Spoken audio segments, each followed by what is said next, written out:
Dude, did you know how close that was? Like literally dropped it like as I hit I had to move the button down. Anyways, got the commercial going. Got a couple things. It's going to be kind of maybe a shorter show. Happy Mother's Day to the mothers out there. We say that we should knock on wood.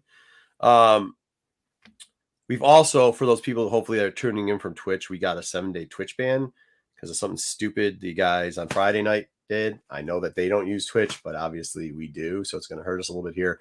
We're also not going to be able to play again on Monday because of it. So we'll just we'll have a little bit more extended Star Wars Unlimited section on the back end. We'll just do that for you guys. Hopefully, I mean, it sucks because that crowd is starting to build, so we'll do what we can do. Yeah, whatever. We'll get back at it. We'll have a couple more people joining us in a little bit too. We're just a little bit behind. Everybody's got to do their thing. So we're gonna, yeah. Well, I'm sorry, wasting. I didn't mean to get a job. No, I mean, we'll get back at Star Wars Unlimited. We'll take the 7-day ban and I'll take the ban and roll back with it. So. Maybe a week. Yeah, we'll be all right. Yeah. That's perfect. Anyways, I do. By the way, for those people that it sucks, but we'll do it here instead of on the old Twitcher. We'll crack a little bit of wax, as the kids don't call it anymore. Now it's paper packs, but whatever. We're going to talk a little bit. We have a con coming up. Hopefully, we've been trying to set up an interview too. I don't know how much I want to get into it. Like, we got under a channel review for maybe some people who are pretty important, and hopefully it comes through that we get to get a couple interviews for you guys, because I think you'll be excited with the people we're supposed to interview maybe next week. We'll see. That's still up in the air, but there is a major con coming next week. So I decided, as so did Pete, and we're going to do something on Wednesday about it too. Kind of like get you guys more involved with that, because I know we do have a big internet base, but kind of like, especially with me and Wayseeker, we do target stuff and pick stuff up, and I don't think it needs to be that much of a secret. So plus you guys can help us form some of our lists to go hunt for stuff. Either way, so we'll talk over a couple of those comics. We'll go over some of the new Unlimited stuff that they have. We'll obviously have news. Let's say hi to anything I'm missing there. Yeah. All right. Yeah, cool. Should be quick. GT, and if you like it, we're going to add in a new section too, just kind of like what you, almost off of Pete's dollar bin digging type of idea on this show. There's going to be another idea on TAC that we're going to do, but kind of like what we should go through hunting for, especially at some of these bigger ones. So let's see what we can get. We'll explain a little bit more when we see it. GTE Comics, hi, thumbs up. Yes, SW Sunday with the Dark Side crew to take my mind off of work and talk about the best SW Star Wars. Thank you. Thank you, Ruben. Tommy. You could use that, Ruben. You could just take a day off work and hop on. Do you have the Tommy package? Me and both. We both got surprise packages for Tommy. I got some things. Tommy, thank you so much for these. Oh, he only gave you 2? What? No, I gave one to my daughter. Oh, there you go. I got 3, but my daughter was so excited about it. So like she saw it right away and put it on her backpack. I might give away some when I go to Japan. But I got a couple. Thank you, Tommy. Also, thank you to what is Nicole's name? What's her name? It's Echo Han. Echo Han? Yeah, Echo Han too. Thank you very much. Yeah. So appreciate all you people out in England that support us. Keep sending us stuff. These are awesome. Appreciate Dark Side incoming transmission. Feed me all the Star Wars news, rumors, and gossip. Cheers, cheers. There you go, bud. Thank you, Tommy. Speaking of people from across the pond, Vader Prime, everybody, gents. I think he means evening. Wait. Everybody, gents, have a great show. Catch you on the replay. Peace. Cheers. Yep. Yeah, you said but that doesn't make everybody. Thank everybody. Have a great show. Oh, okay. All right. Is that what? John, let's see the comics. The Afro 125 first appearance is about the same price as. It's cheaper than that. Cheaper than that, bro. Cheaper. Close. Not yet. A 9.8 is maybe, but like. Yeah. No, I don't even think a 9.8 is anymore. Oh, the 125. Oh, yeah, for the 125. 125 9.8 is about the same price. About the same price as that should. Well, hey, here's a little spoiler alert for the showcases. They've been down about $50 on average across the board. So a little bit of a lull now that a lot of the showdowns are done. Ed saying hi for the algorithm. Thanks, Ed. Hi, everyone. Apple Man. Hi. What's up, Mr. Appleman? Voss. Hi, guys. Hi, Voss. It's been a while.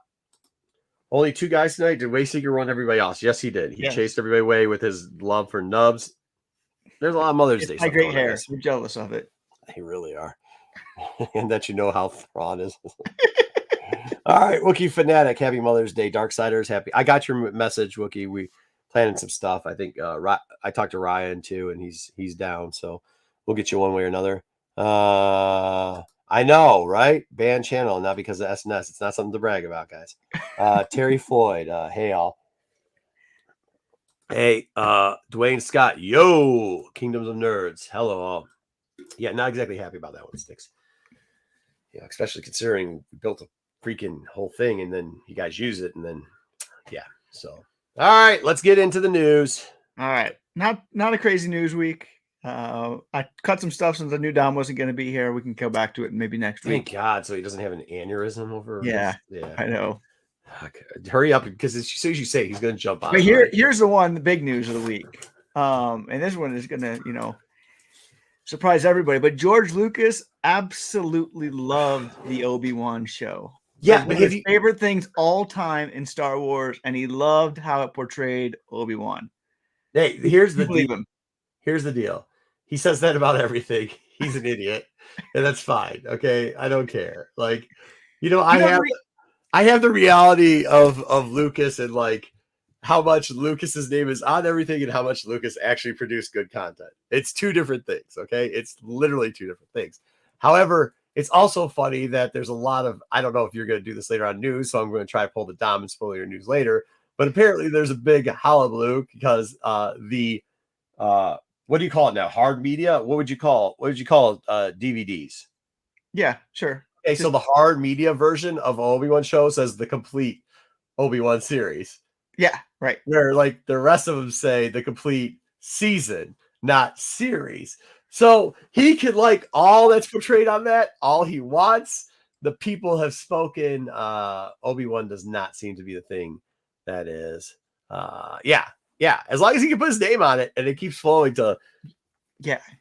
The only reason he loved it is because it was using his. Who is that? That's not George Lucas. Who is that? That's Lucas. That's not George Lucas. Yes, it is. Hey, Thade. Hey, that's not George Lucas, dude. The only reason he loved it is because it used his characters and it tried to redeem his story. That's the only thing. It brought more attention to his story.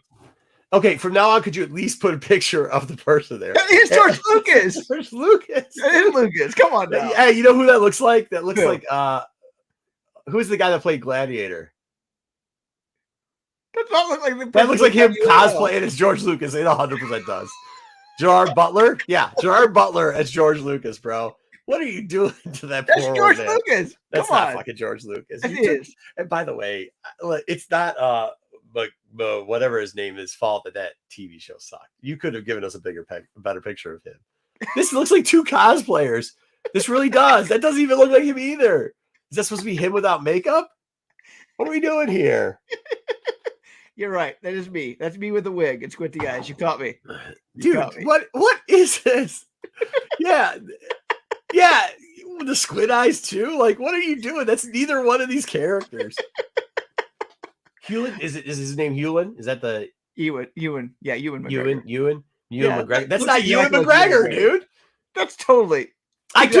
Bro. No, he does it. He does 100%. 100%. Look at these pictures. Go pull any picture on the internet. That's George Lucas. That is not George fucking Lucas.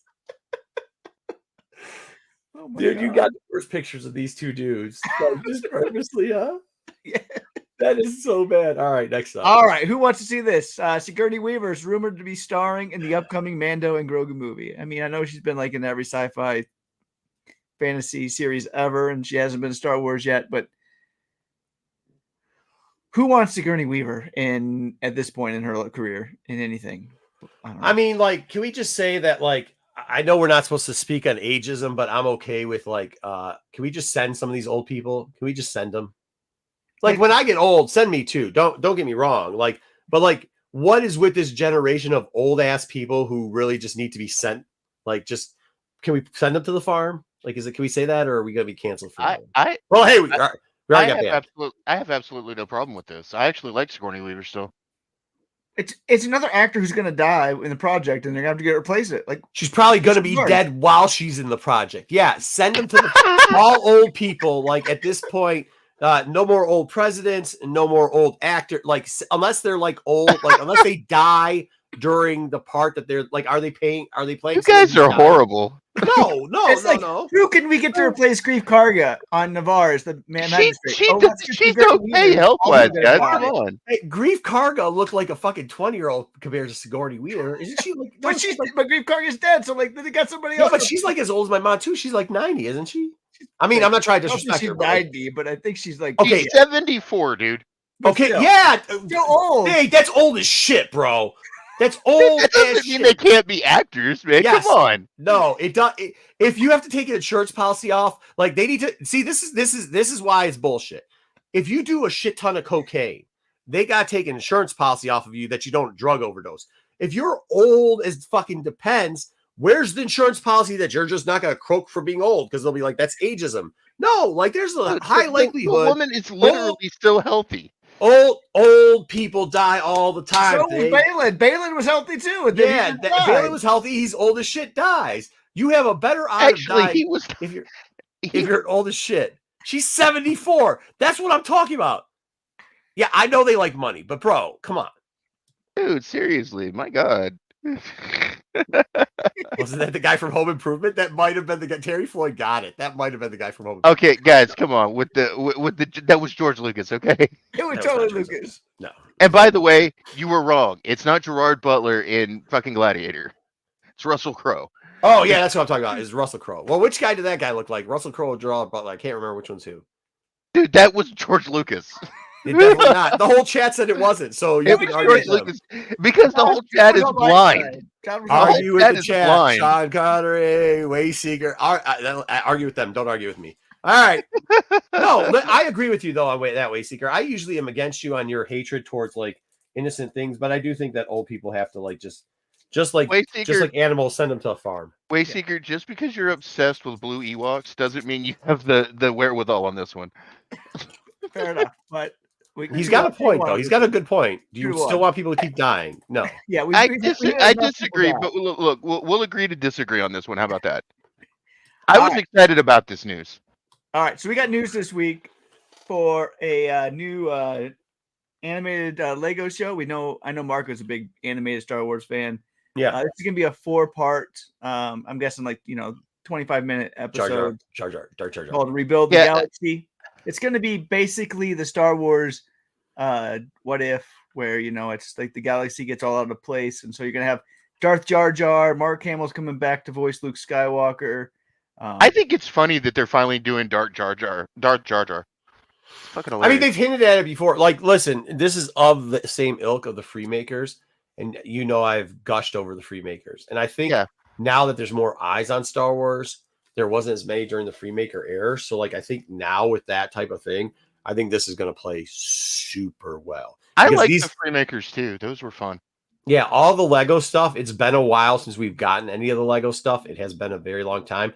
But even like Yoda Tales and shit, like Yoda Tales, like go back and watch it, because if you want to know references to like Darth Jar Jar stuff, like Yoda Tales pulled no punches with a lot of that stuff. Like they were really tuned into all the like bullshit that we say that Dom takes seriously, that the rest of us used to joke around with before Dom ruins it by like saying whatever, you know what I mean? But like this is like this is Star Wars being funny, like, right? Like, oh, I bet you he's a Sith, and like before the internet became a place where you like toxicity is probably the better of the two options. Like Star Wars Legos was the place where you could talk, like you could make fun of yourself as a Star Wars fan. You can make fun of like all the Star Wars stuff, and nobody took it fucking seriously. Nobody would say fire Catherine Kennedy. It was literally like, hey, this was some dumb shit. Hey, Lucas did some racist ass shit. They make fun of it in those, like, and it was okay to say that. Like, oh yeah, definitely. But now it's like, whatever. I'm excited for this one. I'm glad they're doing these projects. I hope they do more Lego Star Wars.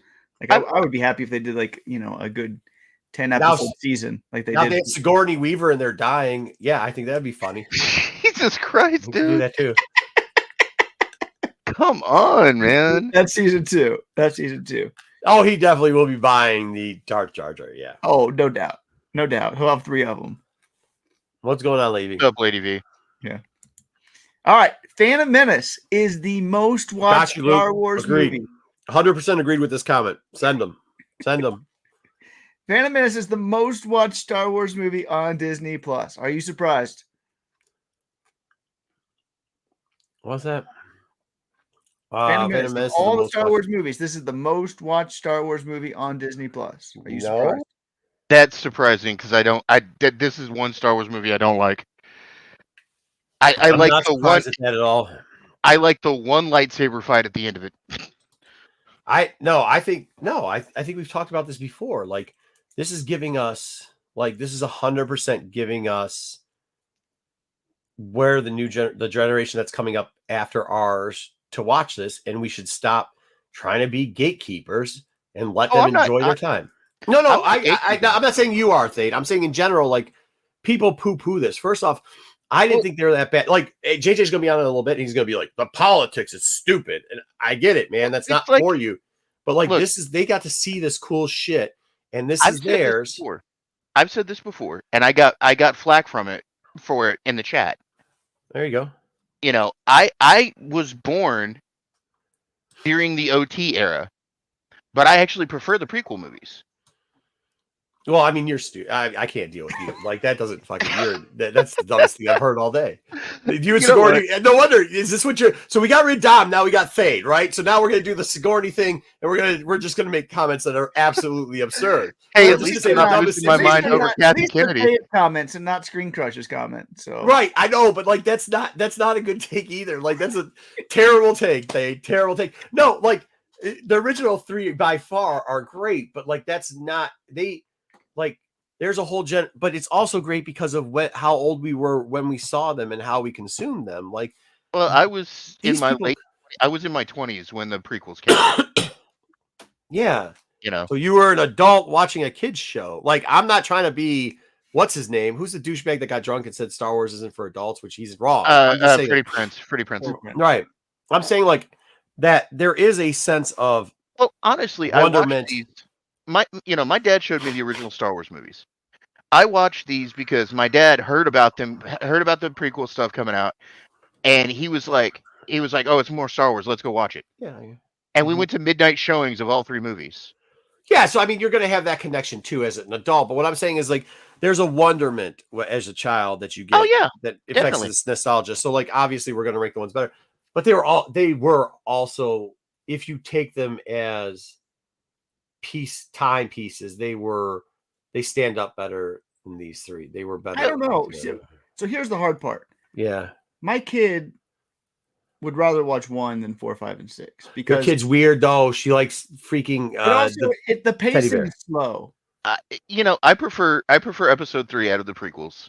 The pacing. Well, I'm not letting my kid watch episode 3 right now because. Good. Obviously not. But I don't know. I think you guys have all got the wrong answer. My kids love the original trilogy. So the pacing is just slow. Like, it's much slower than a modern movie. Like, look, Marco. I think you guys misunderstand me today in modern movies in 4, 5, and 6, just because the dialogue is a little bit long and a little slow, and they sit on scenes for a little bit longer.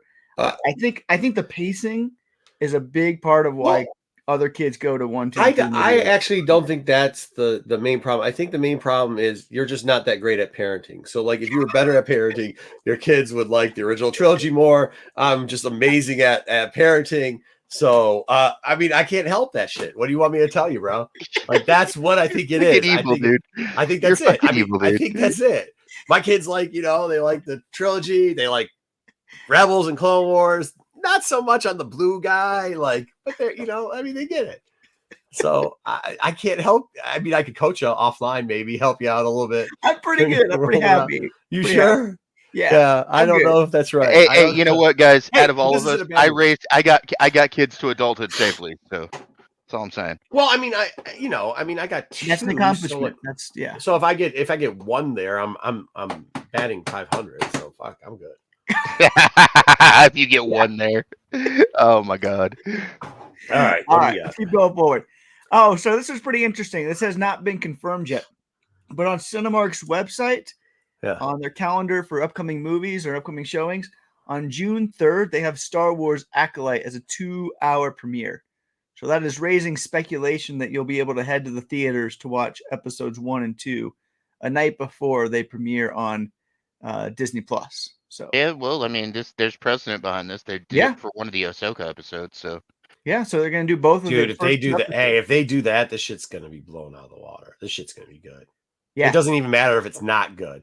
Look, I'm hoping this is gonna be good, but this is where it kind of sucks because it's not like a true test. Like we're not really gonna get a true test now. Like because they're gonna put it in the theaters, and if somebody spent $11, they're gonna say this shit's amazing. You know what I mean? Because it's gonna be the I It's don't still- know. I've it spent still should be $11 to see a movie before and told people it was horrible. So It's still so much Yeah. more fun to see in the theater, though. It sounds better. It just is better. It looks better. plus. What the fuck am I paying for Disney Plus for if you're putting it in the theater? Because you get Bluey. Because your kids watch Bluey. But I still would go see this in the theater. You're not going to go see this in the theater if you get a chance. Again, this is not confirmed, No. but this is on. I refuse to. Cinemark's- I refuse to. I refuse to. Unless you're going to refund me. Like, how many original products do they have that's coming out on Disney Plus? We get that I would watch. You get the X-Men 97, okay. But if this works, if this really works for this one, you don't think they're going to do that every single time with every single thing? Yeah, So but you no, don't have to, I hated it when they used to drop it at 3 a.m. Like, no, we're a US based company. Like, get it someplace where it's a reasonable time, not for freaking the overseas market. Like, that's stupid. Like, get it for the people who are trying to enjoy it. Like, hey, I get it. All right, we moved Celebration to Europe. Now we moved it over to Japan. I get it, but can we have something here? So can we just have this without you making us pay more? You You're don't have already to trying pay to charge. more. You don't have to pay more. You can just watch it on Disney Plus if you don't want to watch on Disney Plus. Dude, by the time this is what the problem with that. By the time that hits, they've already got the screeners, and they're giving the screeners half the episodes before we get it, and they're half-ass spoiling stuff all the time. Then on top of that, you know, if you put it in the movie theaters, there's no way, especially for us who try to do content-free spoiling, there's no way we're going to be able to get onto the internet at all without it getting spoiled. And I don't want that. I want to be able to sit down because we try to follow all the other news and everything. I want to sit down and watch it. No, fuck no. And plus, I pay for Disney Plus already. Fuck you. I'm totally for this. Wait, I just Seeker, wanna see we're the wasting theater. fucking money. Like, I don't no. care. They can take my money. I'd rather have a better viewing experience. Oh, the movie theater's not better viewing. we are talking about a guy who likes nubs, though. So Yeah, your taste is kind of bunk. Me and Ruben will be in the theaters. yeah, have fun, guys. Yeah. I'm not gonna go see this in the theaters because I pay for Disney Plus. Yeah, this is a double problem too, because if it doesn't, if there's more people like us who we may or may not enjoy this and they put it in theaters and it bombs, this is not the project I want you to do it on. Go ahead and do it in Ahsoka season 9 or whatever. Go ahead and do that. Like, do the Now first I will two and say, I will What's say it- this: I will Hmm. be there first day this premieres on Disney Plus with bells on because Yeah. I'm interested in where this Same. goes. Same. But I don't want to go. I live now in another. I'm not in Texas anymore. I live in Missouri now, and I'm like 30 minutes from the nearest theater. I'm not going to drive to see 2 episodes of a show that I can see at home. Yeah, and that's the other thing too. You better hope it doesn't bomb, because if it bombs, Wayseeker, we're not getting new shows. So like, why don't we just make it work on Disney Plus where it's supposed to be? I think they shows they got faith in it. We'll see. I mean, again, it's only on Cinemark's calendar, but Cinemark's calendar is pretty reliable. So, And then what are they going to do at limited theaters too? I don't know. There probably will be limited theaters. It'll be one night only. So, yeah. Yeah, I don't like. It'll be like 4 hours before. This sounds terrible. This sounds like a terrible idea. Oh well. I mean, look, I'm I excited. understand why the theaters have started doing this kind of thing is because they're doing event things to try to bring people back to the theaters. Yeah, because they're drowning. They're not surviving. Because Kinda they're like I said, they're flailing. I don't but- know. I don't know. Somebody said this like a while ago, like a couple years ago, and people told me I was an idiot. But you know what I mean? I'm just saying. Yeah. Because when people realize how nice it is to do it at home, and you don't have to deal with Wayseeker next to you, yeah. Well, I mean, look, you can. Not only are you paying more for a ticket to see a single movie in the theaters, if you take a family, say you take a family of 3, you, your wife, and a kid, you're looking at nearly $100 in tickets and refreshments and everything I else. just did it. It's 50, 60 some dollars, $62. Yeah. And by when you can pay $16 a month for a streaming service. I'm not Not even. only not only watch the thing that you're into watching, but there's also a ton of other stuff on there. Plus, you're in the comfort of your own home. You've got your own snacks, your own stuff. You're right there. You can pause things if you have to. It's a more all around experience, in my opinion. I mean, I love the theaters. Don't get me wrong, but Yeah, I don't know if I do love the theaters anymore. I'll be honest with you. I don't think a lot of people do. I used to. Yeah. All right. Well, Wayseeker, I hope that it is limited, and I hope it's no place close to you. So then you can complain on how terrible of an idea this was. You have to drive like 3 or 4 hours to get there. He won't go 3 or 4 hours. He's already looking up where it is, so he can. Yeah, he's. No, they don't have it out yet. Again, if it's not close, I'm not going. It's fine. If I miss it, I miss it. I'll watch it when it comes out, no problem. But if I get a chance to watch in the theater, it's just more fun. More fun to be around fans. I'm surprised with where you are that they would even like have one in your state, man. I don't even know. I don't know why. Why do you think that's more fun? You like to hear people fart while the movie's playing, like somebody yelling at their kid to like. I don't want to hear you talking. Some rude motherfucker on his phone the whole time. Yeah, not how it is. I don't. That's not how movie theater going 90% of the time. 95%. What show are you going to? Bluey? Maybe Bluey's the only one that's not happening yet. But the majority is somebody's taping it. There's like no, that's not. People, hey, it's so expensive now. People are bringing. Why are you? Yeah, why can't I so bro? People are bringing in all types of food now because. I mean, Ruben tapes things. I know because he got caught. But other than Ruben, I don't know anybody that tapes. Yeah, Ruben. Yeah, right. Everybody, get out of here. Move on for this. Hey, I don't know, Fade, if you noticed this the last time you went, but like people now are like bringing in wild stuff that's not even like it used to be candy, popcorn, whatever. They'll eat for all you'll hear the whole movie is hey, opening. They buy one pop so they can get a tray, and they just start. Food, ribs, Togo meals start coming out. Oh, dude. I've seen this shit, dude. I've seen. I seen somebody pick out. They pulled out a whole bag of chip, and I'm not talking like this type of bag. They picked out the whole. They pulled it right out the coat. The whole. Hey, do you want sour cream and onion? Do you want Lay's? You Midwest people have no manners. Like that's not what happens out here in Colorado. People watch a movie. They don't bring in. Yeah, they pull out a Greek buffet. No, bro. I saw something in Arizona a couple years ago. You think it's bad here? I saw something in Arizona. A 6-pack of beer started rolling down the floor, bro. People don't care. The more, dude. I have seen all sorts of. I have seen all sorts of stuff go on in theaters, man. Midwest. That's what you guys are going on. No, the more expensive it gets, the more people bring in stuff. That's just a fact. All right. Yeah, people sneaking shit in all the time. All right, so at Disneyland, they introduced some new collectibles. I don't know if you know this, but they have all of these different kyber crystals, and these kyber crystals that you can buy. They tell messages and they give story. And so at Disneyland, we got a brand new collectible this week about Rey, and it's the first post episode 9 content about Rey. So they're getting there. They're going. And so when we look at these kyber crystals, what we're seeing is that Rey has been active and has been exploring the early Jedi texts. And so this kyber crystal reveals all the lessons that Rey has been learning from the early Jedi. Can you just say that Rey wasn't the problem with the movie? No, it's not the problem. But I'm just saying that for Rey fans, the writing was a direction was probably 1,000% of the problem with the movie. So yeah. So this is where we're going. It sounds like we're getting some sneak peek about where we're headed. Already know this. Where's down for this? Because he's been telling you forever this is where it's going. Hey, listen.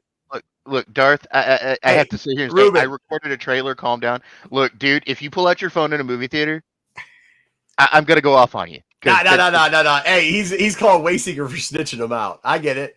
Hey, why snitch him out, Wayseeker? Why snitch him out? Good job, Ruben. We put you on a mission. You accomplished that mission. Too. I mean, Ruben, by the way, we put him on that mission. Proved my point. All you Texas people. Hey, listen to me on this one. We put Ruben up to doing that, and then Wayseeker throws him under the bus. Oh, Jesus. Just so you know, let's tell it how it is. Okay, now wait. Okay, I retract my attitude with you, Darth. Wayseeker, you're an asshole. All right. We got that one. Bad Batch season 3, part 2 soundtrack releases. So you like your soundtracks? This one's out. Nobody but you. You apparently love this. We got week for news. So I mean, I'm just trying to give it what we got. So why don't you just make a Sophie? No-fi. Yeah, you could do this. Make Sophies out of these. Can't you? Sure. Yeah, do that. And I hate to say it, guys. What? I've been gone for a little while, obviously, because trying to get moved and everything else. The last half of that season was just meh. It was no, not it's good. horrible. It's horrible. Yeah, it was bad. We know it was bad. Yeah. All right, so this is the one I was going to preview more of this week, but maybe I'll do it next week since I knew, Dom's not going to be here. But Jeremy Bulloch and Dave Prowse are going to have a combined estate auction over in Europe. It's coming on May 24th, and it will feature over 150 items directly from Jeremy Bulloch's museum. So yeah, I wanted to show these to Dom and see what he would buy and how much he would spend on some of this stuff. We will. But here's the deal. So once again, I thank some of our overseas watchers very much for what they did. Now I'm going to hate on them completely. Bring this shit back here. Forget you. You guys are a bunch of thieves. You keep stealing all these props. You looted all the props from this great American product. Give it back to us. Or else. Dude, this was made at Pinewood, man. Or else. Movies were made it doesn't matter. It's made by us. America, damn it. So we're gonna start throwing tea in the fucking lake or whatever if you don't start giving us back our products. I can't sing Marco over this, man. I am from the UK, so. Well, I'm telling you this. What I say is we go over there, we get our props back, or else tea is done, and we just call it a day, right? And then we can give you a little bit, but like we need our props back. No more of these overseas, like finding stuff in somebody's attic. All these, dude. How much shit did they find in that one attic? First off, they sold the house with all the shit in there. Then somehow legally they fucking got the shit back. Which, by the way, whatever that meant, you probably were looted. See, this is where I think we need to. You want to know a new film that would do very well on Disney Plus? Like we should do this mystery of like, how's this shit all ending up mysteriously in people's attics, right? And let's start tracking that down. It could be like behind the scenes, like the dark side of the ring. We could do the dark side of Star Wars props. Because I have a feeling that for some reason, there sure seems to be a large amount of like props from the original. Calling our England friends. Well, dude, if you want to get the money together to do a show like that and pitch it to Disney Plus, I'm all for it. I'm just saying dishonest. Are you saying they're dishonest? I'm not saying that, but like if you're fan, I mean, you kind of are saying that. That's exactly what you're saying. All I'm saying is like, oh wait, so all of a sudden, nobody see these props. They're showing up at an auction. How's that happen? Behind the scenes. I'm just asking for behind the scenes. Poor Marco thinks it's a uniquely American property. Okay. No, I'm just telling you, like, if you were allowed to take something home, let's say you were allowed to take something home, like, I don't know, a whole Chewbacca suit. Let's say it was a whole what's the blue character's name again? Nubs. A whole nub suit. You think your wife wouldn't notice you bringing a nub suit into the house? Now, what happens if you bring in 10 nub suits and 10 lightsabers? I don't think my wife would care. But she would know that you brought them home, all right? And what she would probably help me hide it, to be honest. That's the point. If you're hiding it, you don't hide shit you ain't stealing. That's all I'm saying. I'm not saying they stole it. I'm saying you don't hide shit if you ain't stealing. It's called borrowing. Yeah, but it's collective ingenious borrowing. Yeah, but no, you look at like Jeremy Bulloch stuff, and it's like this is Dom. Like this is Dom. Could this like custom? Yeah, maybe Terry. Dude, like Dom would hit up this auction and buy as much as he could. But like he bought it's the weirdest thing. He bought custom figures and then he signed them and he kept them himself. Like, why are you signing figures and then keeping them in your own collection? And then when you die, like they go on market. Like, who signs stuff and just like, no, I'm gonna sign it and keep it in my collection. Side by stuff. That's weird. Who did that? I'm looking at Jeremy Bulloch. Yeah, he see, like the whole to keep to himself. Like, that's weird. Yeah. Well, that was a concentrated effort to make sure that his heirs had something left because he got kind of screwed out of being Boba Fett. I guess after a while, maybe. Well, I mean, no. They started replacing him with Tamara Morrison's voice. That doesn't matter. Hey, that's what they should be doing now. You're old, send them to the farm, get somebody new. And they probably knew he was thieving stuff.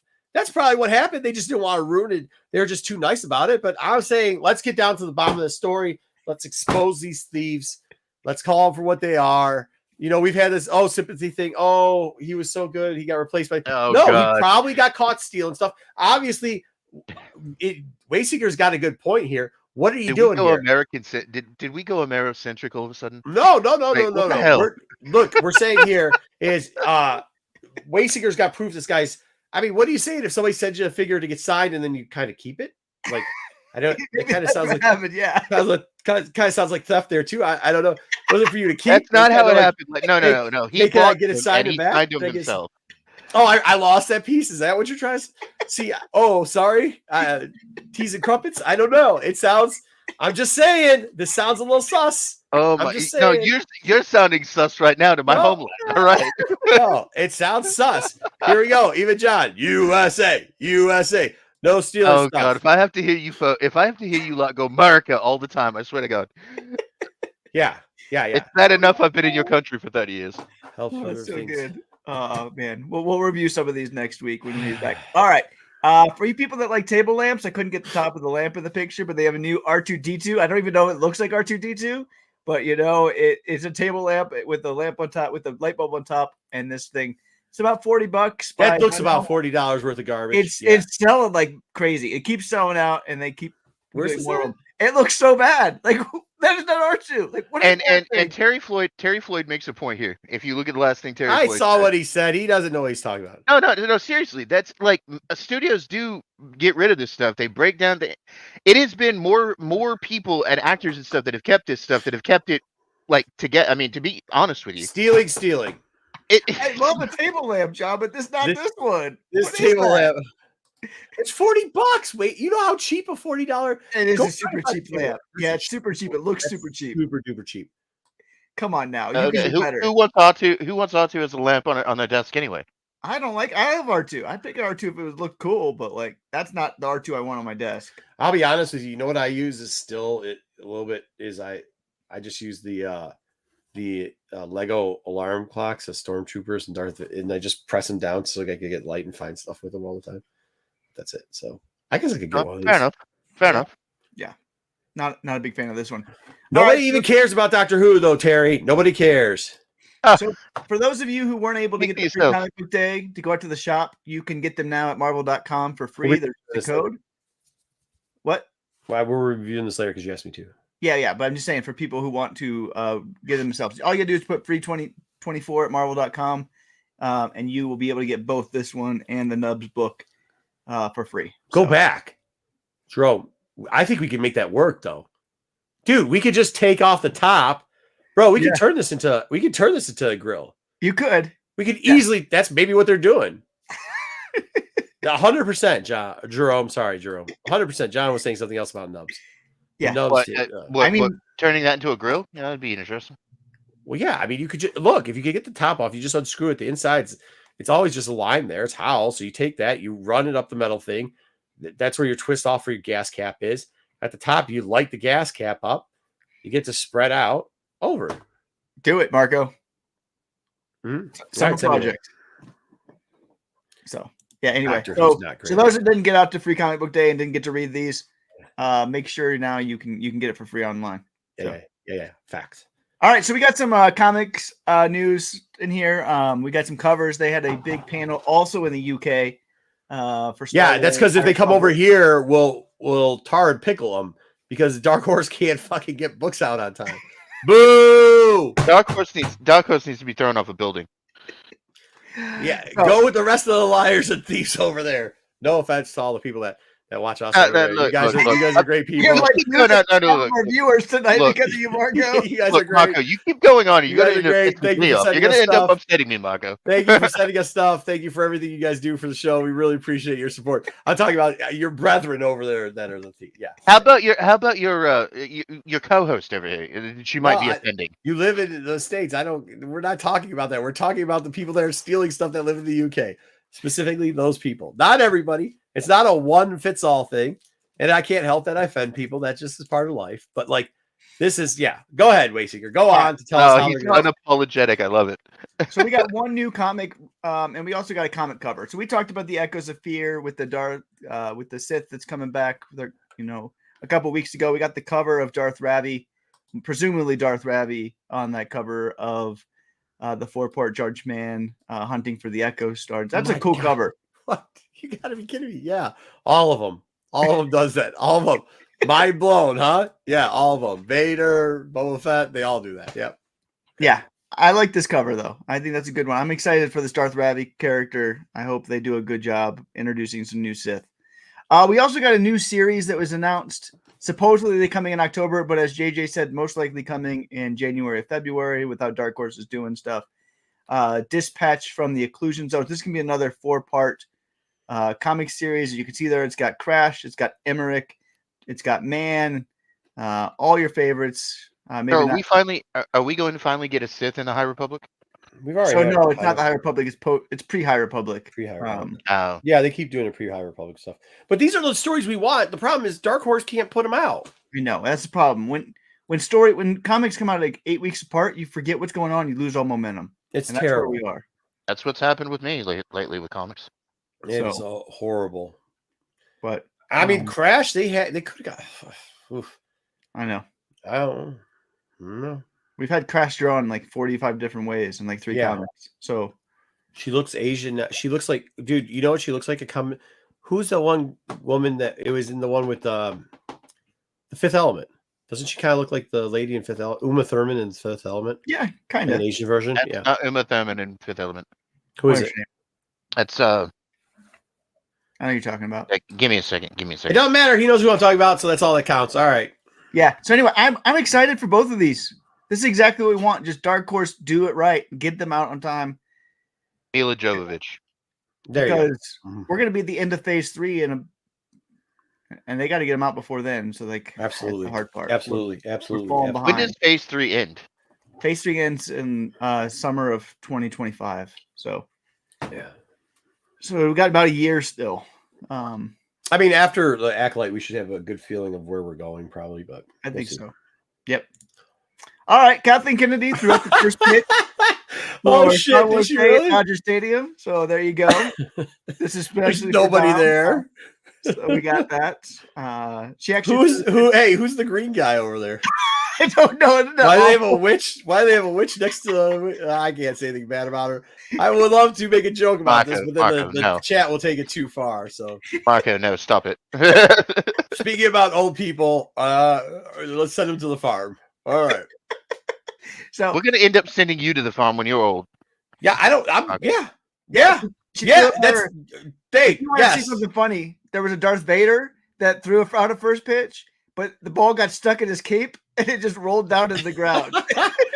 Dude, hey, tell me this is I love bad throws. I love bad throws. Snoop Dogg's throw was terrible. I love bad throws. Did she throw a bad throw? Did you see I don't think it was bad. No, she just lofted it in there, So didn't try to do too much. Unlike Snoop. Did the Wicked Witch of the West over there throw one? Yeah, I know that one's pretty bad. What the shit is that? Are you clowning on wannabe Palpatine over there? Yeah, the final first is supposed to be screen accurate. This is better. That's better than this Palpatine. Bro, we've got better Palpatines out here. Dude, they take the 501st seriously. Hey, the Midwest 501st, it's us in, us in Minnesota or whatever it is.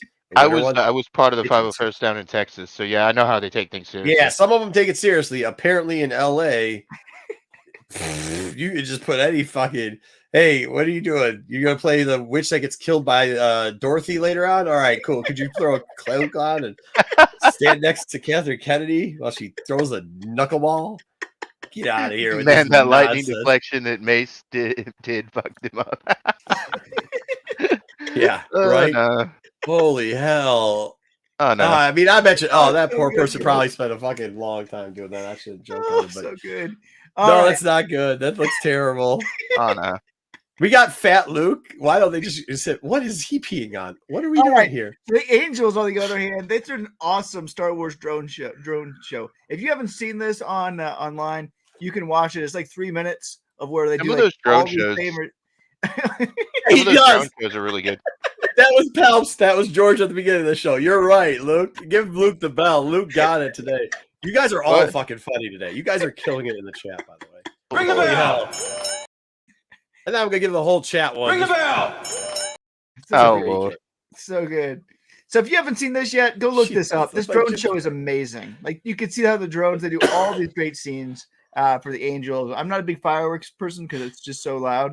But man, this drone show would have been such a good thing to You see. hate Santa Claus. You hate America. Okay, You I hate get it. Santa Claus. You hate. Wait, Sika, are you an American?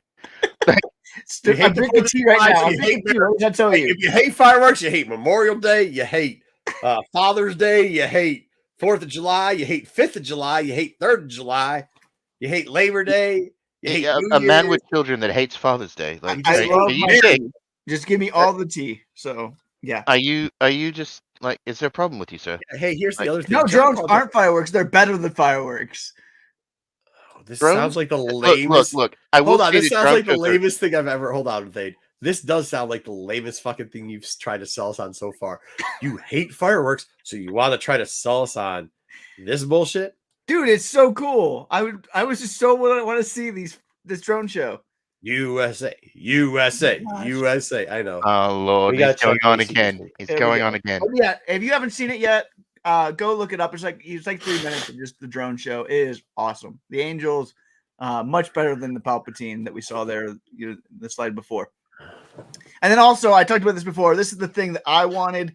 This is what they did in Cleveland. As you can see, I'm a Guardians fan here. They had the Obi-Kwan for Stephen Kwan Kenobi. No wonder you hate bobblehead. life so much. What? No, I get what. Yeah, okay. This is the thing I'm that tracks. trying to fight my FOMO on. This one was limited to 2,500 pieces. They're selling on eBay for 80 to 120. I'm looking at this thing for 50. I'm hoping that this thing comes down, but this is the thing I want most. Bringing together my love for baseball, my love of Star Wars, and a great Stephen Kwan bobblehead. Can't bring myself to pay 80 to 100 bucks or 120 bucks for this thing yet, though. But this is what I want right here. Dear Lord. Okay. And that is The chat is on fire. the week. It's Star Wars. Holy shit! The chat. Oh my god. Oh Lord, what was Thank you, chat. Thank you. Oh my god. Lord. Oh my god. Drew. Drug almost got in the pathway. It's kind of funny. All right. So good. Yeah. You don't love Star Wars or baseball, buy it. Don't beat up with your life. Jesus Christ. Some people All right. show up in our chat, I swear. So we got the free comic book day. We didn't get this last week, so we tried to do it this week. It's got 2 stories. It's got the Echo Bay story and the curse. Holy crap, dude. Let me ask you a question, Wayseeker. Did you read this? Yes, I read this. If they actually got rid of the Vader title or the Star Wars title and just did it like this, wouldn't it be great? It'd be better. It'd be Except I better, don't yeah. care about these characters that they keep bringing back, but yeah. Well, I don't give a shit. This is kind of like a one-off. They go back to freaking Hoth. They're like, yeah, we got to go save somebody. And it turns out there's a bunch of idiots there. They're like, yeah, this guy got demoted. We think they're like starting all these rumors of, I thought this was funny. They're like, hey, dude, watch what you say because that lieutenant over there's the reason why we're here because he pissed somebody off and Palp's statue got all sabotaged. And that might be true or not. It was just really funny, dude. And then they start fighting. It didn't take anything seriously. At one point, Chewbacca's trying to like cook a Wampa's arm for everybody to eat. Like, and then they just start laughing at Imperials that got frozen in ice. I thought the story was actually okay. I was like, damn, bro. Like, if this is what they did with Star Wars, where you filled in these little gaps and you use characters that we know, but instead of doing like trying to make some stupid ass serious thing where Luke loses his lightsaber again or tries to learn how to fucking lift a ship out of the water somehow. You know what I mean? Like, I'm okay with that. Yeah, I agree. But yeah, so what do we got here? Next up, though, is it was all right, except for here's the problem. The Vader book came out this week. So Vader's like doing this thing. They're doing the daddy issues again, whatever. They go and find this new character, and you're like, okay, cool. You get which Padme knockoff is this? Sabe again, right? Sabe again. Sabe again, yeah. Sabe comes back. There's a food fight or some other shit. Who cares? She helps some people out. They see some people up in the sky. Whoop-de-doo. And then all of a sudden you see like the background. It's like, hey, you actually are working for Vader. You're not helping out Sabe. Okay, cool. Spy on her. I thought this is okay in the short term. The problem with it is the next books we had was Darth Vader 47. 46. And in Darth Vader 47, they start off right where 46, sorry. 46. And they start right off where the last comic started. Yeah. So It's like, God, we really had to do this. So now it's back to her playing like she didn't set her up, and you're like, this is stupid. Vader once again, and see, this is the dumb stuff that they do. Like Vader's fighting the acolytes, but he's like, oh, here we go. Vader's losing. They got him on the ground. Oh no, how could Vader be down? He's not down. All of a sudden he's back and he's throwing a spear through people, and then he's killing everybody. Whoosh! Ah, great power. And then a flying whatever the heck eyeball of squid porn is up there shooting things down. Like, this is stupid. Nobody wants to see this. Nobody. It doesn't appeal to anybody. I just don't understand why they can't tell a meaningful story. Or how about this? Do what they did in the preview and tell a story that doesn't mean anything, but is a decently like fun story. Like, oh, okay, so they went to go save some data thing and they end up running into some Imperials that were bitching about their commander. Fight breaks out, nothing important happens. They try to eat a Wampa arm and everybody freezes, and Chewbacca and Lando laugh at him, pointing and making fun. I'm okay with that. You know what I mean? Yeah. Right. I don't know. This story had potential because they could have rebooted it. That is a disturbing looking creature on that page, though. It is. It is pretty cool looking. You rebooted it with the free comic book day to get new people in. So people actually might pick up this thing because they're like, oh, the free comic book day wasn't awful. Let's give this thing a shot again. You got to hit this one. You got to hit it, dude. And they didn't. And they're probably not going to hit Star Wars either. They really should put this. This should be a combo issue where it's Star Wars and Vader, a flip book. Just do that, man. Yeah. Just do that. Just do a flip book, that put them together. And stop having Vader. We know Vader's not going to die or get beat up or lose his powers. Stop. Just stop. Yeah. Yeah, I know. Space Galaxy. Here's your good cover, but man, this comic wasn't that good either. I like the end of this comic. I really do, because it's getting into what I thought it was going to get into. And actually, I kind of like the little girl too. So the little girl's got superpowers. Yay, we all knew that. Then they decide who's going to kill her and who's not going to kill her. And Skier comes in his underoos and just screams. It's like, okay, whatever. And then everybody's sleeping. I actually thought this was pretty good because of this. And I think you'll see it from this point of view. This part here was good because this is Scott who's writing it. It's the first time Scott actually started going back to kind of like the horror stuff. And he's actually good at it. We see a Nameless like jump out of the ground and start attacking everybody. But they got stupid because it was all a dream. And at the same time, it was the guy. Apparently, this guy's skill now is the Dream Master. He can give you nightmares. The fuck is that? Yeah. I mean, what is that? Some mutant power now? Like you have some mutant force power? But I guess Balin, right, is one of the guys that, or not Balin. What's his name? Bulan. What's the scientist's name? The cover guy. Bulan. Bulan. I guess Bulan can ingest these people like that. So he's making his own type of mutants. Yeah, I think so. I think that's the whole point. He's turning in and he's, using their powers and yeah. So they're not even like force people anymore. Now they're just like mutants or something. But they're force sensitive people who he does experiments on and enhances their abilities or gives them new abilities or yes, the brothers were spooning. Yes, they were. I think. I mean, the problem with this comic is it didn't really go anywhere. No, I think it did. What are you talking about? Issue didn't really go. The ending right here gives you what he's doing. Well, first off, I don't know. The character name, you named a little like peon rat thing that goes around in your is the slave to your little science thing. You named it Reek after the fucking character from Game of Thrones. I don't know if that was the right move, but how they terrorized the girl and left her in a part of stasis where she's in her worst part ever, but she's not going to die. And he's about to perform on him, and you see all this cool, well, not cool, but this fucked up shit that he's doing. What do you mean it didn't advance? This is what I've been waiting for. We knew this. We've known this forever. Yeah, but we never got to see it. I actually like to get to see it. Well, we know it because we read the novels. I like to see it. And I didn't know the Reek character. I didn't know any of these characters. I didn't know they was doing the mutation. You skipped over the Tay hanging out with on this ship or whatever. All that. Well, that's because that's part nonsense. Well, that's because that was nonsense. Yeah, I'm just saying there was a lot of nonsense. There's nonsense in it, but I showed you all the good parts of the book, which was 8 pages. Hey, look, all I want to do is get to this part. This is all I want to get to. All I want to do is get to this part. That's how I love these characters. I think that's the hard part. Is I just feel like they only have a certain amount of comics to tell. You can't do that. You're doing the Dom thing. You can't do that. We only have 12 issues, and I feel like we're halfway through the story, and we haven't got half the story yet. You know, sometimes I sit on here on this panel with you guys, and I'm wondering, do you guys even like Star Wars? Like, I'm messing with you. No, I mean, this book was pretty poorly. I mean, this has been something that I think. I know. I think that is a nice criticism. I think that is a good criticism with it. We've kind of been saying it in different parts. Like all of a sudden, we're having romantic relationships with people that have nothing to do with the storyline. They keep shoving this in at one point. You know, I mean, we had Scott writing horror stories, and he's writing romance instead. Why?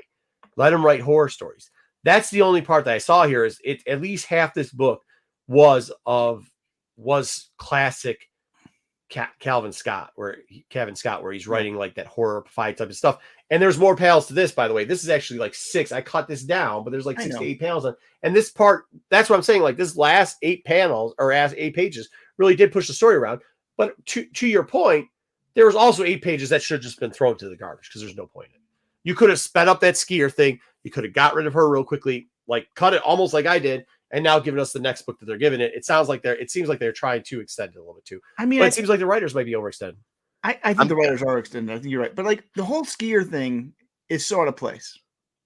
Like this comic would have been better if Skier never would have came back. Like Skier has done nothing. I'm definitely gonna have to pick up back with the comics again because I'm lost. You're right, because Skier has done nothing since he's been reintroduced to help this series. To be honest, what's the character what's Tay?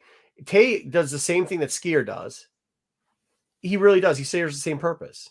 Like, because he stops the twins from trying to kill this witch lady. So, like, the only thing I wonder is, do you think they're going to tie this little girl into that witch clan we see in Acolytes? Maybe. I know. Sure seems similar type of garb that she's wearing and the Acolytes wear. So, maybe the Wizards of the Acolytes. Yeah, you might be right about that part. I mean, we've seen them again in a couple other places. I think Skier comes back because ultimately something happens with Skier that makes Kiwi leave. So like that's important to him. But he kills somebody. But we could have done that differently without. I just feel like it's slowed the story down. He could have. What they could have done was they could have had. He could have come back and killed somebody. Well, he did kill somebody, didn't he? Because didn't he kill the little munchkin rat thing that's dead now? I think so. Technically, he killed him. We could have had Tay come in there and kill him, and then stop the twins. You're right. We could have written it differently. I mean, I don't know. But I do think they're overextended. And I think this is not just a problem for Star Wars. I think most comic writers have to do so many projects they're doing a lot of projects. So many things. It's hard. I have to give them grace on that because it's amazing how much they have to juggle just to make a living. John, some of the live actions we said okay. I thought we said the last one was okay. I don't know. Whatever. Coming soon. Mace Windu. Speaking of, I love that cover in the middle though. Yeah, but A covers are dope. I mean, cover's cool. The rest of the covers you can do without. I could do without that Boss Nass cover. That'd be nice. Mm-hmm. I think they go away. Yep. Creepy looking, chubby, whatever. It worked terrible in the Darth Vader book too. There's a series that Darth Vader had where he was riding a horse. It's never a good idea. All right, speaking of Vader 47, there's a 125 copy. There's an Afra going back on Vader. There you go for the Pride cover. I like the cover behind Vader with the big eyeball in the sky. That'd be nice. Yeah, that thing's stupid. That's the thing that we just That's the A cover, but that's the stupid thing in the sky that should whatever. I just wanted to get rid of that stupid staff. Like break that stupid staff. I mean it's funny that he mentioned the horses because the worst Vader run, till this Vader run, the worst Vader run before that was the one where they had him on the horse with the shield and the staff. It was the stupidest thing you ever read. I'll make sure we cover that one next week because that trade paperback still sells for stupid money. It's the stupidest book ever. First of all, why would you put a cyborg on a horse anyway? Yeah, exactly. And then he fell in love with somebody, but then didn't fall in love. It's stupid. They'll go back to that one. I like the Afra cover though. I'm glad. I do too. I'm glad they put Afra back on Vader. Like that's kind of cool. But we've always said that. Like if you're gonna do these themed covers, like make them. This is the only book where they all make sense. Yeah. Yeah. All right, next up, we're going to talk about, because we're going into some of the concepts. Should we do that, or should we open some packs? Should we talk about something else, or should we go Let's more talk about the cons. So let's talk about why we're doing this. Yeah. All right, we'll pull this down real quickly, and then I'll pull it back up because it'll be a thing. So, anyways, I think we're going to get more towards it's con season all of a sudden, so we're hunting. I know a lot of people focus on the internet, and we've actually focused more on the internet too, even though a couple of us at least, really go to a lot of cons. Actually, even Dom goes to a lot of cons, but I found out that Dom doesn't actually buy anything in cons. He just stands in line all the time, which kind of sucks. But for the rest of us that do go to cons, we go pretty regularly, and we have hunting lists. Like there's certain books that we're looking for, and we just know because the price online and the price live are two different prices. Like a price at a con is not I know people always be like, oh, it's the same price as eBay. It's not really, because all you have to say is like, hey man, what can you do for cash or whatever? Like, would you bundle something together? Where eBay, you're pretty much gonna get blocked. If you offer the same stuff you offer live on eBay, they're gonna block you, and rightfully so, right? Like that's just how that you works. definitely can make better deals at cons. Yeah. Mm-hmm. Yep. Yeah, cod piece and a horseback doesn't mix. So what we decided to do is we've got one there, and I'm making up we're making up a bingo card for TAC pretty much. But while we were doing that, I was like, man, we should, there are a lot of books that are down. And like, if you look at the last couple cons, KOTOR 9 went down. The last con I bought a KOTOR 9 dirt cheap in near mint condition. I bought the tag and bink set for like pennies on the dollar. I bought that previous to that. There's a little bit of a dip on it. Started to see the dip on the Jedi vs. Sith, the variant. So I bought that. So like it came up and it was like, hey man, why don't you do that? And Wayseeker's been selling a lot of like Sith type TPBs, and he wanted to do something to combine that. So I was like, hey man, I know there's some TPBs out there that we should hunt, because at a lot of these cons, there's people that will bring in just shitloads of trade paperbacks and they blow them out. So you have to dig through them to find it, but usually it's like 50% off, 30% off, whatever it is. But they just bring in shitloads, and they're just trying to move as much product as fast as possible. A lot of times they're comic people who don't even care about the trade paperbacks. Yeah. They just want them gone. Like they've got a collection. This person had trade paperbacks. They don't care what they're worth because they bought it for the comics.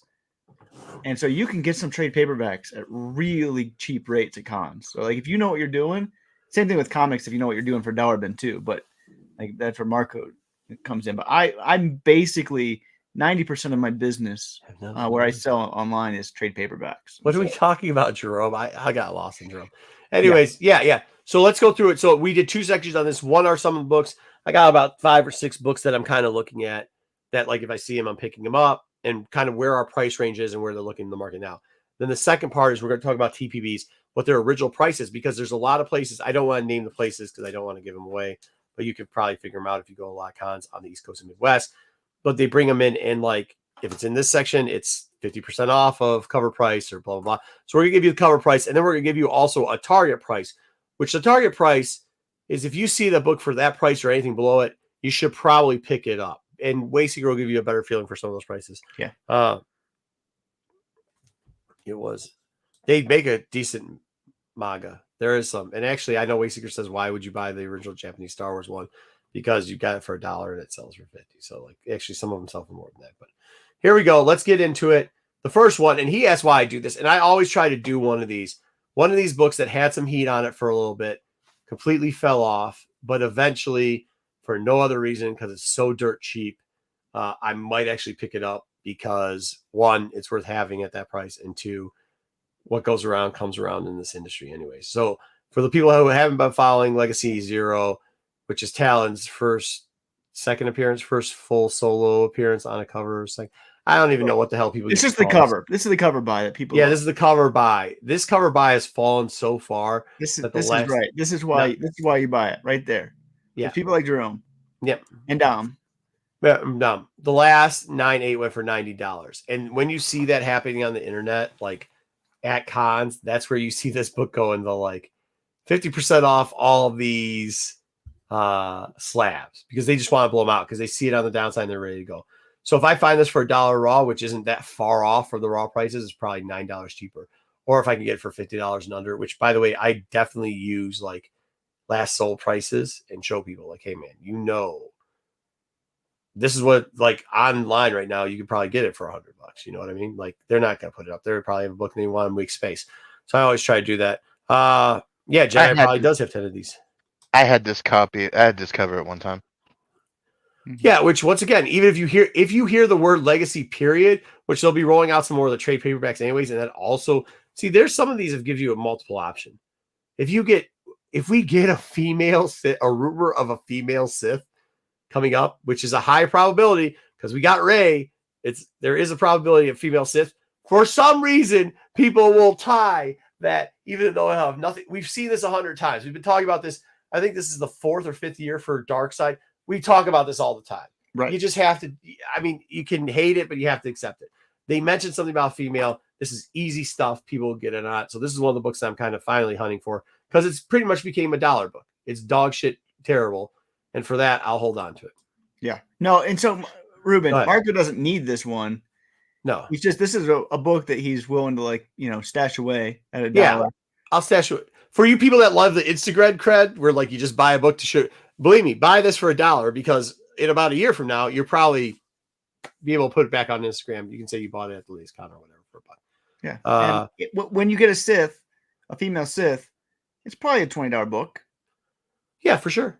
Sure. It'll pop back up to $20. Yeah. So because I mean that's a new thing. Like it's back up to like the one. You know, we're not getting 200. I just had a conversation about this the other day about what happens with the pops now. Right? You're looking at dollar books going up to $15 to $35, not going up to $120 like they were during pandemic or $200 raw. And you're watching that 9.8 not go up to $600, but you're watching it cap out about $245, right? So that's what your pop is happening now when any type of rumor or anybody shows up on a thing. So take those type of numbers and don't expect those, but think that that's like the average medium for something to happen, right? So next up, this book. I think you plan for $20 for it. And so if you pick up 3 or 4 copies for $1, yeah, it's good. Yeah. And make sure you get good copies of it. Don't buy the dog shit one. Yeah. No, of course, Ruben, I have it. So this one, I also have a bunch of copies of this too, but I always think you can have more. And this thing has really fallen off. We've talked about it all the time. Wayseeker loves to shit on this book and how much it falls. But Vader #3, just the regular copy, currently the average for 9.8 is about $155. This fucker has fallen. Yeah, I told you I'm surprised at how much this fallen. I've never said before. But $40 for the raw. I'm targeting. I know I put 110 for 9.8. I would probably target $100 on this, and I think I could get 1 or 2. If I see this for 9.8, I'd be surprised if I can't get away with getting it for $100. And raws for $20 or less. And that's really you got to turn away if you can't get it for those prices because that's the high end of it. But like if that's realistically what you should be targeting for at cons at this point. So if I see it, and I expect to see some Vader 3s up there, and I expect to see some people trying to burn it because Star Wars books right now, if you haven't been to a con, they're hitting the discount bins. They're hitting the sticker, whatever the sticker thing is, 25, 35, or like half off this box. If I'm doing this at cons, I'm already going for the raws anyway. I'm not going for, slabbed unless it's like a key issue or something like that. I might go for this. Yeah, for this for 9.8, you kind of have to go for it. And to be honest with you, you should probably. Well, I mean, because it's Afro, Yeah. Yeah. I mean, I hear you. Horde mode will be engaged at 100, but how many are you going to hoard? That's the real question. Yeah, I mean, if you do that, if you buy 3 or 4 of these at 100, you then take whichever one you think is the best one, you crack it, and you try to get that 9s out of it. You resubmit it, right? And by the way, I'm only talking CGC. I won't be buying CBCS at these prices. I'll buy CBCS at a cheaper price than this too. So, but that's it. I mean, this book is getting down to the $20 range at cons, just to let you guys know. And that's where you should be fighting for it. And when they say, well, it's one sold on eBay for, $155, and then you go, yeah, and eBay fees and taxes, and I've got cash, and you won't have to carry it around anymore. Which would you want to do? And don't feel bad if they say like, hey, no, I'm good. Just go, okay, cool, man. I'll be around. If you think about it, come see me real quickly. I'll be here the rest of the day. If you want, I can check back with you. If they say, no, dude, I'm good, then don't. But if they might say, yeah, okay, cool, check back with me. They might call you 90% of the time, especially if you do it near the end of the con, they'll come back and talk to you just so they don't have to carry it home. I will tell you that that's not quite the way anymore. At this point, at the end of the con, the guys are packing up. They don't give a shit. You got to get them. You got to get them in the drought. So if you got it, Here's a tip, okay? Talk to dealers while you're looking at stuff. Ask them how their day's going. Ask them what's going on. Be like, oh yeah, da da da da. Oh hey, what did you get? They'll tell you about new collections they get in. They'll tell you if stuff's moving. You could be like, oh cool, that's a cool book. Sell anything big today? Just say that. Believe me, they love to brag. If they be like, oh yeah, man, whatever. Say something about the crowd too. Be like, what do you think of the crowd? If they say it's light, then be like, cool. Look through some of their stuff and be like, hey man, I hate to do this, but you know, this book's kind of trending on the down way. Last sale on this one's about 140. Would you do 100? Would you do 110 on it? See what they say. They might say, yeah, man, for you. Especially if you say those couple things, because you got to remember, as a seller, you see schmuckos all the time. Everybody and their cousin's trying to ask you for a deal. And most of the time, like when you guys ask, like, oh shit, how do you get such great deals on the books? Because Wayseeker says this all the time. He was telling me, like, hey, tell them what your actual price is on some of these books. And like the problem with it is like, I spent a very long time just being nice to motherfuckers. And not even like overly nice. Just learning their fucking names and saying hello. Like, that's the difference maker that will make you a lot of deals in here. So yeah, for this, I won't be paying 110. I'll be paying $90 for this. But I mean, you know, that's kind of where we're getting. So this is one of the books that we'll try those a little bit more than trying to get them at the last minute. And the comic. Oh, they're cheap. Cosmic One's point here. Oh yeah. Later printings. The fourth print is the one that if you can find at a reasonable price, that's the one that still does a premium. But like the second printing, that thing is even cheaper. You're talking, you know, $25 for a not raw even. now. You can get it cheaper than that too now. For the third print is about the same price. Yeah, same. Fourth print is the one that does get a premium. And so, I mean, yeah, if you can find the fourth print for those prices, true. Pick up that fourth print, but don't pick up that second print because that one just does not sell. So that's my thought. I wouldn't say that shit to them, John. They will not give you a deal. Yeah. So never forget their birthday. I mean, it is nice to pick up a tip of them sometimes and see them every once in a while. And no, you fucking clowns in this chat, don't try to smooth fucking anybody. Stick to, hey, what's going on? If they got their name on the fucking thing, like if it's Bill's comic, go like, find out who the fuck Bill is. Just listen to somebody say it, because somebody will say his name. Or be like, oh, hey, are you Bill? And if they say, yeah, be like, cool, nice to meet you. Can I see that book? Okay? That's what you do. Don't try to smooth them, guys. You guys. You don't want to ask for pictures of their daughters and things like that. No, you don't. No, I see the smooth shit go so wrong so many times, dude. It's fucking horrible. Fucking horrible. Asking for pictures of their daughter. Jesus Christ, man. Hey, can I have the hand of your daughter in marriage? What the hell, man? Come on. Jesus Christ, Wayseeker. All right. This is a book that's kind of weird, but I this is a personal one that I'm trying to get cheap because it got a little expensive. I don't know why you put this one on there. I'll be interested. And this is why, because for me, I'm going to Celebration. So the odds of him showing up at Celebration are pretty good. So to get something signed by him that's a little bit different than the other stuff, something that somebody might not have. You going to Tokyo? A cheap book. Huh? You going to Japan for Celebration? Yeah. I'm taking the family out to Japan for Celebration. I'm going to try to go, but I don't know if I'll make it or not.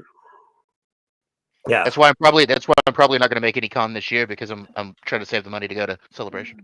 Yeah. Oh, nice.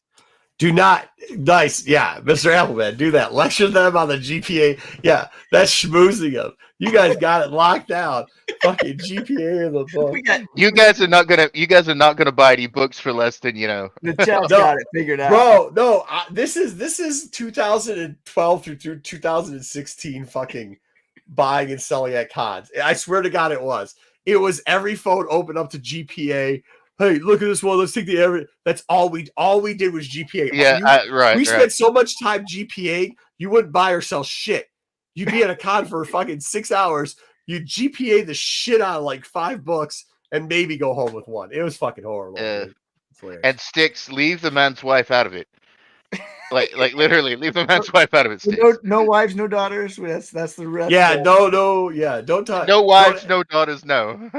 don't ask if they got somebody in the booth. No questions to them. Don't say, hey, is that your daughter? Is that your wife? Is that your kid? Is that your son? Nothing. No comments like that.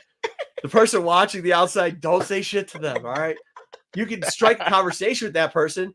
If they're wearing like some funny socks or something, just say, hey, yo, man, nice socks, or like something to that effect. Like, I don't. Do we have to teach basic fucking manners? Yes, you do. We do. You don't know how We do. cons go? You've been there with Bro. Dorito fingers. You got Bro. Dorito fingers going through all your books. Oh my god! How does that help dude. you sell stuff if you have Dorito fingers No. going through the dollar Dorito bin? fingers and then chicken fingers, whatever the hell that friend of yours was. Chicken finger Chad. Oh, Chicken fingers, fingers, Chad. I don't know. I think your target's too high on this one, Marco. You Oh, gotta you're tell me talking on about this chicken. one. Oh, I know who you're talking. Yeah, you're talking about. Oh boy, I almost said his name. Yeah, that dude. Fucking chicken fingers. Chicken fingers, Dorito fingers, whatever. No, there's a guy. I used to be on a channel, and there was a guy that was on the main show, and I love him to death. So I'm not going to spoil with who it is because I still do like him to this day. Actually, spoiler alert: if you know years ago, you would know that he came to the compound, gave me a big Andre the Giant mug. But the first time I met this dude, we're at a con, and it's on-site grading, and we have like just a shit ton of books, and we had connecting rooms. Me and Sean connecting rooms, and I'm in my room. I was actually taking the mirror off the wall because they had this huge mirror that didn't look like it was secure. It was like a walk side, and they somehow it was like leaning on the ground, so it looked like it was gonna fall over. So I was taking it and putting it into a more secure area. Taking a dump, came back out, and some dude is rifling through like our press books that are going. I don't know how the fuck he's in the room. Don't know, whatever. I wish I could tell you who this guy is. I can't. He's got a funny IG page though. And I'm like, hey, what the fuck are you doing? And he's like, he's got an open beer and he's going through like Silver Age keys. Oh God. Like big book. He actually, one of the books ended up getting a 9.9 on it. This is back in like 2014 or 15. So like that's how old it is. And he's got an open beer and he's going through all this shit. I'm like, what are you doing? And he's like, huh? He's like, oh, I heard you guys had some cool books, so I wanted to see him. I go, the fuck? I yell for Sean. I'm like, hey, dude, you want to fucking lock the door? He's like, I just ran to get ice. I don't know what happened. And yeah, so yeah, talking about chicken finger Chads, dude. That's fucked up. Yeah, taking the soldiers. It was a weird hotel that had these like huge ass ground to ceiling mirrors, but they weren't really attached on the thing, so they were leaned up against the wall on a hook. I'm like, that's not good because like if you get drunk and bump into the damn thing, it's gonna. Plus, it was in the way of the bed. Whatever, man. Anyhow, so that's why I'm getting this book. This book's fallen down from like a $60 book, $65 book down. I know. I still think your price. What's the key on this one? Is this like so it's Dave Filoni. It's his. Oh, Dave Filoni. One in this book, so he did 1 and 9. So all right.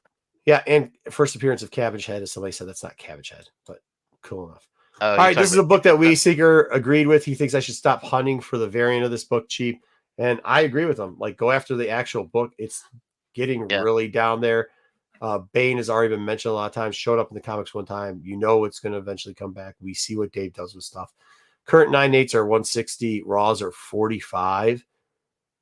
I even think 125 is a little bit too high for a 9.8. Didn't Bane show up in Clone Wars? He did. Mm-hmm. Mm-hmm. Yeah, that's what I thought. I don't know. I think with the Acolyte down, I still think we might get a Bane reference. That's the thing. I'm curious as to who the Sith is in the Acolyte. I don't think it's actually. I don't know if it is a Sith. I think it's an Acolyte, but yeah. But one of two. But if it's an Acolyte, it could have ties back to it, and if not, it's still not far off. This is the one. The interesting thing is, if you look at the trailer, and I was thinking about this the other day, in the trailer, what does it say? Peace is a lie. Isn't that what it says? Yeah, peace is a lie. Yeah. That's Darth Bane's code of the Sith. Well, that's part of the Sith code. Yeah. That's what Bane came up with. Right? Bane is the founder of the code of the Sith. Yeah. So that line comes directly from Darth Bane that we had in the trailer. So I'm not saying that's going to be anything in there, but all you need is one person. All you need is one person saying that ties back to Bane, and this book could go back up. This book blows up, yeah. Which is, I mean, that's kind of the way to go on this one. And there's a lot of them out there, so it's good to get for the 9.8 price. Yes, I still have the variant. I might still have. What's the variant? What's the variant cover on this one? Bane's on the cover. It's beautiful. Bane's on the cover. It's just Bane. No. It's the dynamic force one. It's like. Bane's in the background of it. Both of the two kids are on the front cover. I mean, I know the cover off the top of my head. Yeah. It's kind of cylindrical as far as the shot is. Oh, all right. Because I used to have I liked this series when it came out. I used to have Yeah, all it's the. fucked up. It's a funny series. I love it. It's bonkers. Yeah, it's just bonkers. I just love how the little girl shatters a man with the force. So this is another one that's always fucking blown my mind because See, that's the cover. That's the Bane cover I remember right there. Yeah, right. this is the first Bane cover if you don't have the dynamic force. Yeah, if you don't have the dynamic force, which is like a $600 to $700 book in the 9.2, then this is the first Bane. This is what they listed as his first Bane cover, and it's gone down from at one point, and you could still sell for $25 to $35. I've sold multiple copies for $30. Yeah, but the average is around 12 on this, and $5 or less. I found this in dollar bins still every once in a while too. So I'm always looking for this book. I want to go 5 just generous because you know how this is going to go. Somebody's going to go to shitcon whatever where there's 3 fucking vendors, and a guy's going to have this book priced at $10, and they're going to come back on here going, "You lied to me. You can't find this book for $1." Well, I can't help that you don't go to real cons. So, yeah. I mean, you're always going to have vendors that overprice stuff. Yeah. That's the point of cons, where you find 1 or 2, hopefully, nice. Vendors that aren't that way out here. At least I know at Midwest you got a lot more, but we have 7 people that set up comics in Colorado. Yeah, I was looking at how many cons are here in Missouri. There's 4 a year, around this area. Oh, out here, the real Rust Belt in the Midwest, like us, Michigan, Ohio, Indiana, Pennsylvania, that whole loop right there. There's 4 in a month. Yeah, you have all the time. Dude, there's sometimes there's so many you can't go to them. There's just that many. And I'm not talking about teeny tiny ones. There's teeny tiny ones every week, but there. I've been to Motor City Comic Con once. That's in Detroit. Yeah. Yeah. Well, that's in Novi, but Metro Detroit. Yeah. Metro. So that's in Metro Detroit. Then the next size ones after that, you have Great Lakes, you have East Lansing, you have just Michigan, Grand Rapids. All 3 of those aren't as big as Motor City, but if you put either 2 of those combined, they're as big. So that's the next level that you have there. Then you've got Toledo, which is right down the road from there, and all those are all 1 month, the next month, the next month, the next month, and the next month. Well, I know the big one down here is St. Louis Comic Con. Mm-hmm. Yeah, and then there's 3 or 4 small ones, or smaller ones. Yeah. We have a couple here. Again, it's just the Midwest have so many. But again, comics. You're gonna find people that overprice stuff, but you're also gonna find deals because people underprice stuff too. And I know people love to say that. You gotta do the work and you gotta dig. East Great Falls, is that Iowa or one of the Dakotas? I can't remember. East Great Falls, I think that's Ohio. Is Ohio? Ohio. Yeah. You got DC's. Superman's from Ohio, man. It's no joke. The Midwest, you got to think you got Caliber, you got the Midwest had a lot of talent out here, and they had a lot of independents that ended up doing bigger things, and they came up with a lot of characters that stuck around for a while. You can make as much fun as you want. Dude, think about it right now, Midwest ties for people. You got Soul, that's a Midwest tie. Brown, that's a Midwest tie. You got, and that's just in Star Wars. Those characters. You've got they do multiples across the way. I know Tony was out from this way somewhere. He's somewhere from the Midwest. You got who the heck else am I missing? Shit, whatever. I'm not gonna go through them all. There's a bunch of people. East Great Falls is Michigan. East Great Falls. I've never ever heard of that place before. I don't know. Oh, it's a city from America Pies. Well, it's also in Michigan. Yeah. Well, that's where it's from because the people from Michigan or from that wrote American Pie are from Michigan. Yeah, swap meets, they don't have as much as they used to out here. Yeah. Anyways, next up, this is a book that I just want. I know people laugh at it, but I still think Man is a good product. Plus, it's a 1 in 25 or 1 in 50. And if you haven't been watching this book lately, 9/8, you can currently go on. I know one sold for $100, but I think you can currently go on the internet and buy them for $100 in 9/8. Raw's sold as low as $10. So, I figured it was a joke. I never heard of that city before, but there we go. Thank you for the joke, John. But the target price on this for me is $50 for a 9.8. I think that's easily to obtain for this, especially when people are listing them for $100 online. And then $5 if I can find any more of these raw. Sometimes people will hold on to it when it falls that cheap. But if you have a good relationship, somebody will let it pass for that type of money. Did you see this one? You see how much this fell? I can't believe how cheap this one is now. That's what I'm saying. I I'm have grabbing. 5 or 6 copies of these, and I was still looking for it because I just love this character. Dude, I love it too. When I think of like the characters I believe in, The High there's like Republic. 3 characters from the High Republic I believe in, and Man is one of the 3. Like Vanessa is clearly one of the 3, and Belle's the other one of the 3. Those are my 3. That I probably should have done Belle's first too, but go ahead. That Dynamic Forces Bane cover is amazing looking. Yeah, it's cool. It is so hard to find. They made fun of me because of how cheap I got one. And then now, since you guys do that, the guy who sold it to me watched the show, and he now talks shit every time. Well, that's all right. Brought that upon yourself because you said you even had like on your like thumbnail. How cheap did I get this? Yeah, he's my cousin though, so it doesn't matter. Here we go. Then this book just came out this week. It was averaging. I mean, the high was 35, low was probably like $20. I have a feel it'll come out. I'm going to try to get this book because I love it for $10 this weekend. Oh, it's Boolin. It's a good price. It is. It's Boolin on a 125. So, but you're only buying one of these two. You're not. This is not like a spec. No, this is just a personal buy for you. Yeah, for your personal collection. Yeah, but I'm letting them know what I'm buying. Sure. So when they watch this, they can know why I'm not going to even pay $10 for it. All right. The other ones are this. different, though. This is a book that I've really been hunting for a while, and I'm trying to get, and it's kind of a surprise book that you don't see a lot, and also probably because I'm going to Japan, and I figure he may be there. You never know who you run into in the hotel rooms, or in the hotel lobbies. But this was a giveaway for Jack in the Box. It's the return of Mark Hamill. It has a little bit of Star Wars-ish stuff to do with it, but whatever. It was free. You just had to pay, I think, shipping and handling. Current average for this book is about 25. Highs are about 35 in this book. I'm looking for it for $5 because I think if somebody has it, they just buy it in a collection, they see it, and they just move on because it doesn't look like much. So I'm hoping to pick one up. If I really do, I'll be honest, this is probably where I under target priced it. And this is probably one where if I see it because of you don't know how many went out. People supposedly, this hit big and everybody tried to get one, and then they were sending them out sporadically. Right. So I think by the time people even got it, they might have forgotten that they got it. And that usually just ends up in a box. And a lot of them were beat up because they didn't ship them out well. Mm-hmm. So like, if you can find a good copy of this, I think the highest on Census, if I remember right, was a 9.2. Yeah.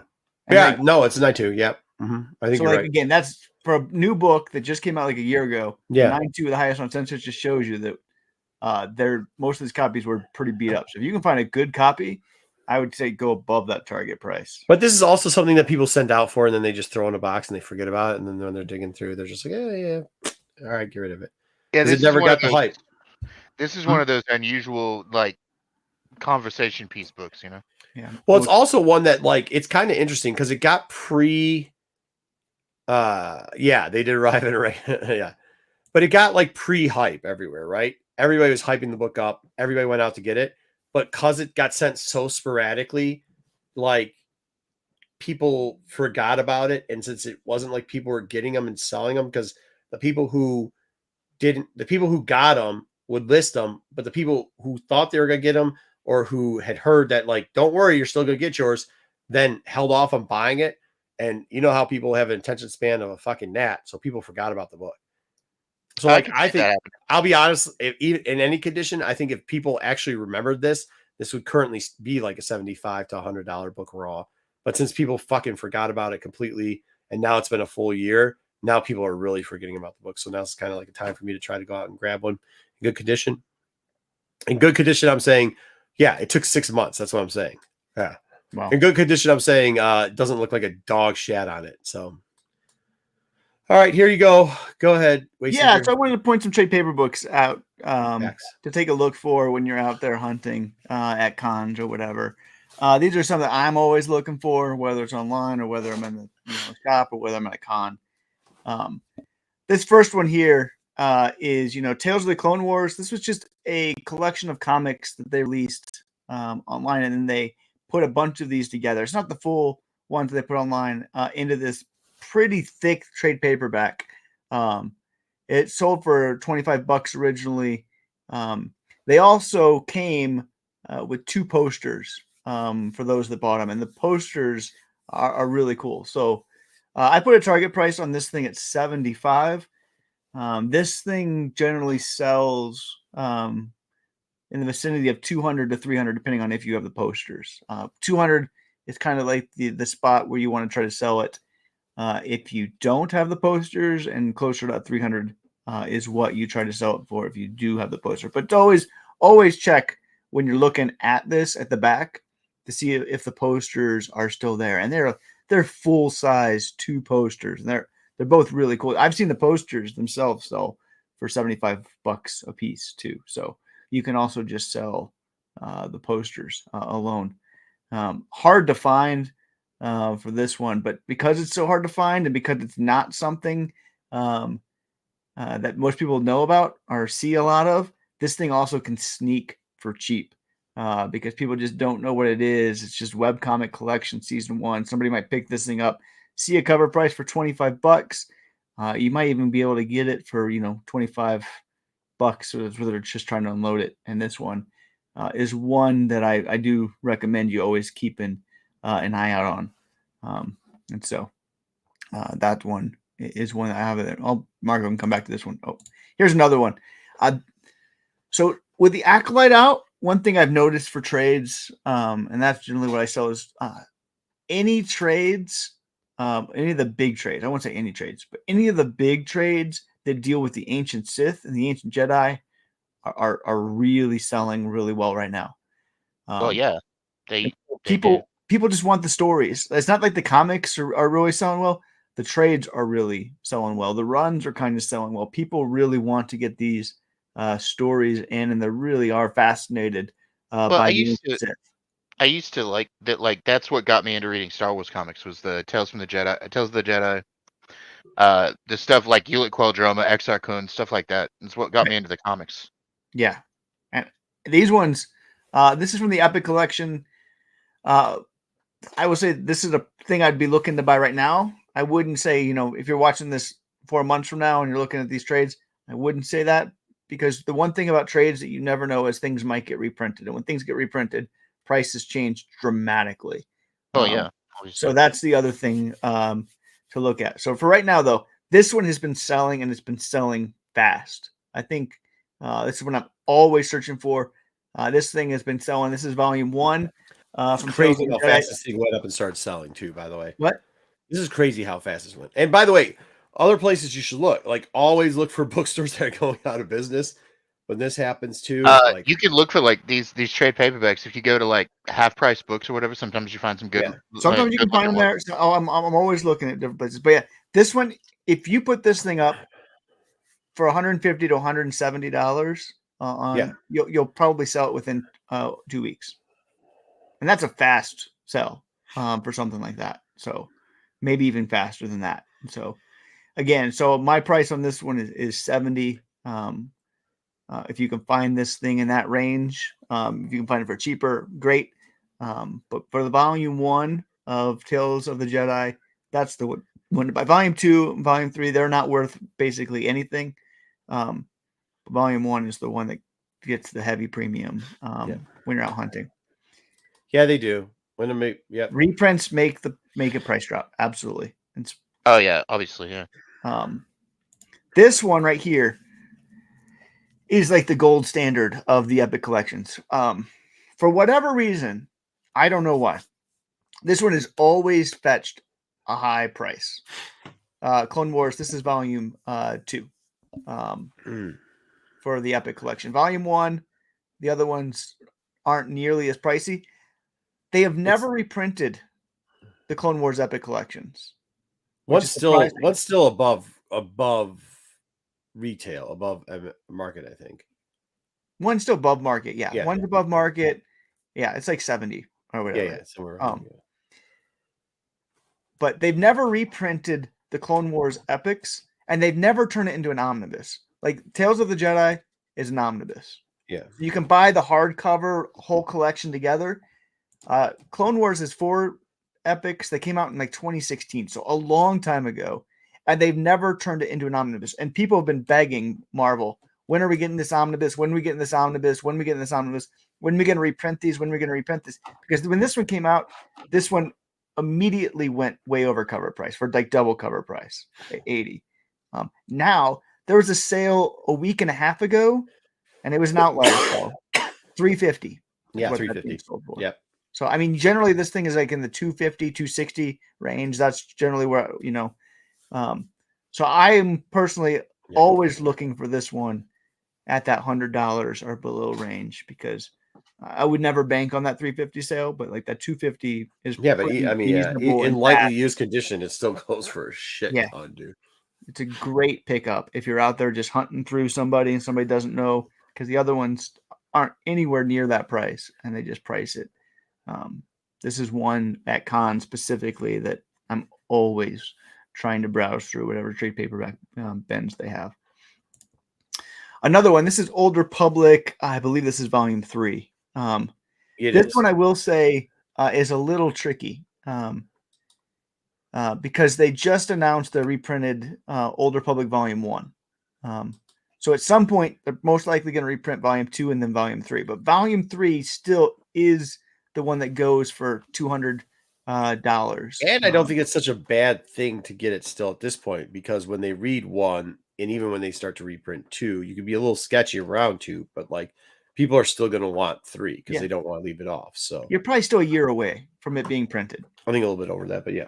Yeah. So you still have some time. But if you're watching this a year later, this thing could tank in value because we know reprints are down the way, are coming. Because if you reprint 1, you're probably reprinting them all. But right now, this one sells in that 180, 220 range.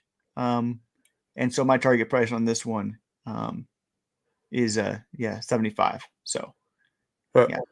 So that's a weird book to come around too, because like where this gets thrown, you can still get it for sometimes market for the sub. You can. I picked up a few of these for cheap. Because it doesn't have anything like knowable on the front. They just think it's anything else with the Epic Collection. They just the Legends part and they toss it around. So yeah. That's what you do. Like that's how you make your money. Yeah, I mean, hey, dude, I'll tell you the truth. This shit's heavy. Trade paperbacks are heavy. So are hardcovers. And yeah, I usually grab 5 or 6 of them out, price them up. The rest of the long box, because bitch, I'm not breaking my back. $5. Go ahead. $5. And they'll be like, hey, can we get like 10 for whatever? 10 for 40. I'm like, nope, but you can get them all for $5. And everybody buys them every single time that way. But most people will say yes to that. Let's be clear. Marco won't say no, but if you say, can I get 10 for 40? People are going to say yes in a heartbeat because they don't want to carry it around. They want to clear them out. They take up so much space. You can put in a comic box. You can put in like 250 comics. Yeah. You might be able to put in like 25 trade paperbacks. Shit away for free. If you're real nice and smoosh me, I just sometimes give the shit away for free. So I can't be acting like I'm that tough because sometimes just take that fucking. Dude, I was doing this with the wrestling ones, and this kid came up and he's autistic, but like, fuck, man, the kid was talking my ear off. He's like, and I was trying to explain to his dad how trade paperbacks work, and we were running like a special, like if you bought, because I had multiple copies or whatever, and I was just like, you fucking just take them. Just take. He's like, wait, what? I was like, just fucking take them. Take them all. Take all 6. Take these 2 also. Fucking let him have it. Dude, that kid was so yoked. I thought he was going to fucking jump through a table, bro. It was hilarious. I loved it, dude. Anyways. Yeah, so I can't act like I'm tough like that. I probably would give you the deal also. I don't give a shit. Yeah. But that's how most comic people are. They don't care about trade paperbacks, which is why it's a great thing to look for at cons, because most people at cons are not trade paperback sellers. They're comic sellers that just have. It's the one thing if you're excited about. I'm built different, obviously, and everybody makes fun of me, especially Dub, on how I sell or don't sell books, but like, and how much shit I give away. But like, at this point, I think like if you're stoked about something like that, like a trade paperback, and even if you're not, you can just talk it up, dude. They'll give it to you just for talking it up. Sometimes they'll just give it to you because they don't want to fucking hear you talk anymore. Like, like maybe not for free, but be like, oh yeah, yeah, and they'll be like, all right, what do I have a price at? Okay, I'll give it to you for half. Just get the fuck away from me. Stop talking about some stupid Star Wars character. So know something that's in there that's completely boring, and chat them up on it, dude. chat them the fuck up on it. They'll be like, "This nerd, get out of here, nerd," and then you go, yeah. So that works also. The thing about Ruben said, look at that's the Ruben technique. Use the thing Ruben about technique. the omnibuses don't affect prices nearly as much as reprinting trade paperbacks because a lot of people prefer one or the other. Yeah, they don't like hardcovers. I mean, the Doesn't hardcovers are omnibus even start more. at like They're $300 heavy. anyways. 250 was it now for omnibuses? I don't know. Hardcover omnibuses are a couple $100, aren't they? Some of them are, yeah. Ugh. But they're heavy. They're not. I don't know. Some people really love omnibuses. Some people just don't. They like their trade paperbacks, and so they're more worried about the reprints of the Of Epic the collections TPB, to me than you are worried about the. Well, because they want it to match and shit. I mean, and it's funky because like just going off topic. No. If you bother me, hold on. If you bother me, I'm just like, get the fuck away. But if you make me like, this kid was like so stoked, like purely stoked. I was like, yeah, dude, just like, I was trying to explain it to the dad, but then the dad was just like, oh man, my kid just gets stoked about random shit. You know what I mean? And I'm like, yeah, but that's cool. Like, I don't give a shit. So go ahead. Anyways, go ahead. There's no rhyme or reason sometimes. Well, omnibus is worth more than trade paperbacks. Like the Vader run from the Gillen Vader run, right? 2016, 2015, whatever. Everybody loves the Gillen run. Yeah. You can buy the whole trade paperbacks of the Gillen run for $50, all 5, and that includes Vader Down because part of it's in Vader Down, and then you get all the Vader Down stories. So you can get 1 through 4 in Vader Down, $50, pretty easy. I just put that hardcover away. It's worth something. But the hardcover, that's been selling for $200 lately. Oh, I'm pulling that bitch back out. Yeah, no, we had 200 multiple sales for the omnibus hardcover for $200 in the last 2 weeks. God, I literally just put that away like 2 months ago, because And the price has gone up on that one. And that one's been reprinted. The omnibus came out in 2016. It got reprinted in 2021. 2 years later, that thing is back selling for $200. Damn, man. So, like, sometimes the omnibuses go for crazy more than the trade paperbacks. Sometimes trade paperbacks go for more than the omnibuses. It doesn't always make sense. But you just got to know what the prices are when you're out there hunting, because an omnibus for $200, if you can find it for $40 or $50, you pick it up all day. All day. And this is a plug for Pete. Pete does the Trade Secrets once a month. For people that like trades, do watch Pete's show, Trade Secrets. It's a good show. I think we got one more. This is the omnibus for Star Wars a long time ago. This is the hardcover, volume 1. This one is one that has 2 covers. This is just the basic A cover. The cover price was $125. I'm always looking for this one at $100 or sub. This one generally goes if it's in good condition. But I mean, it's not like the corners are really bent up and the dust jacket's not torn. It looked like somebody didn't take it to the bathroom for bathroom reading. Right. Yeah. I'm not buying one of those. Like, I'm not buying one of those. But a good condition, not has to be great condition. Good condition. Those usually go for about $200 to $220 is what you can sell that for. And so my target for this one, if you're out there at a con, because these things are huge. People just want to get rid of them. They're like, I don't know, 10 pounds. Nobody wants to carry this thing around. They just want it to go. Somebody might have it offered for $125. Offer them $90, offer them $80, because they just don't want to carry this thing around forever. Yeah. Try to get this one for. They're just looking for somebody to make an offer at it at this point. $80. Or like, okay, I get $80 and I don't take it back home, and you have a book that you can reasonably get $200 for. So, all right, those are just some to take a look at if you're out there at the cons or somewhere else. I might have to try to get my hands on a couple of those anyway. Yeah, like the Tales of the Jedi stuff. That looks good.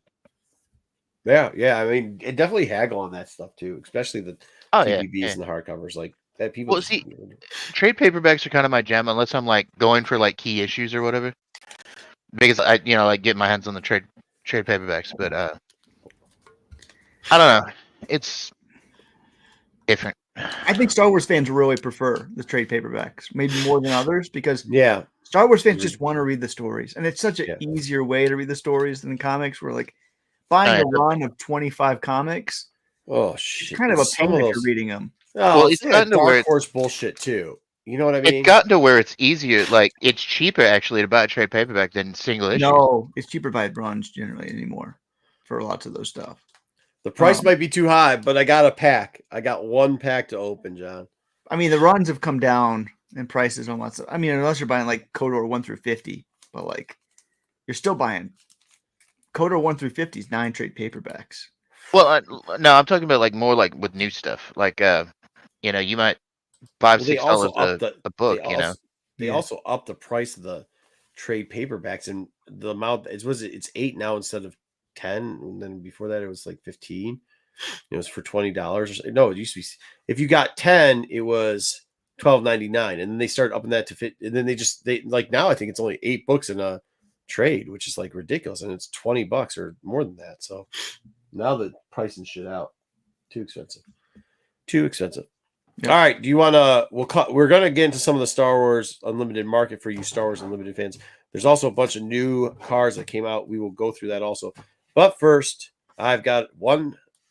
Believe it or not, one pack. Go on the big screen. There we go. One pack to open. But I've also got 2 of the promo packs. It was an interesting week this week.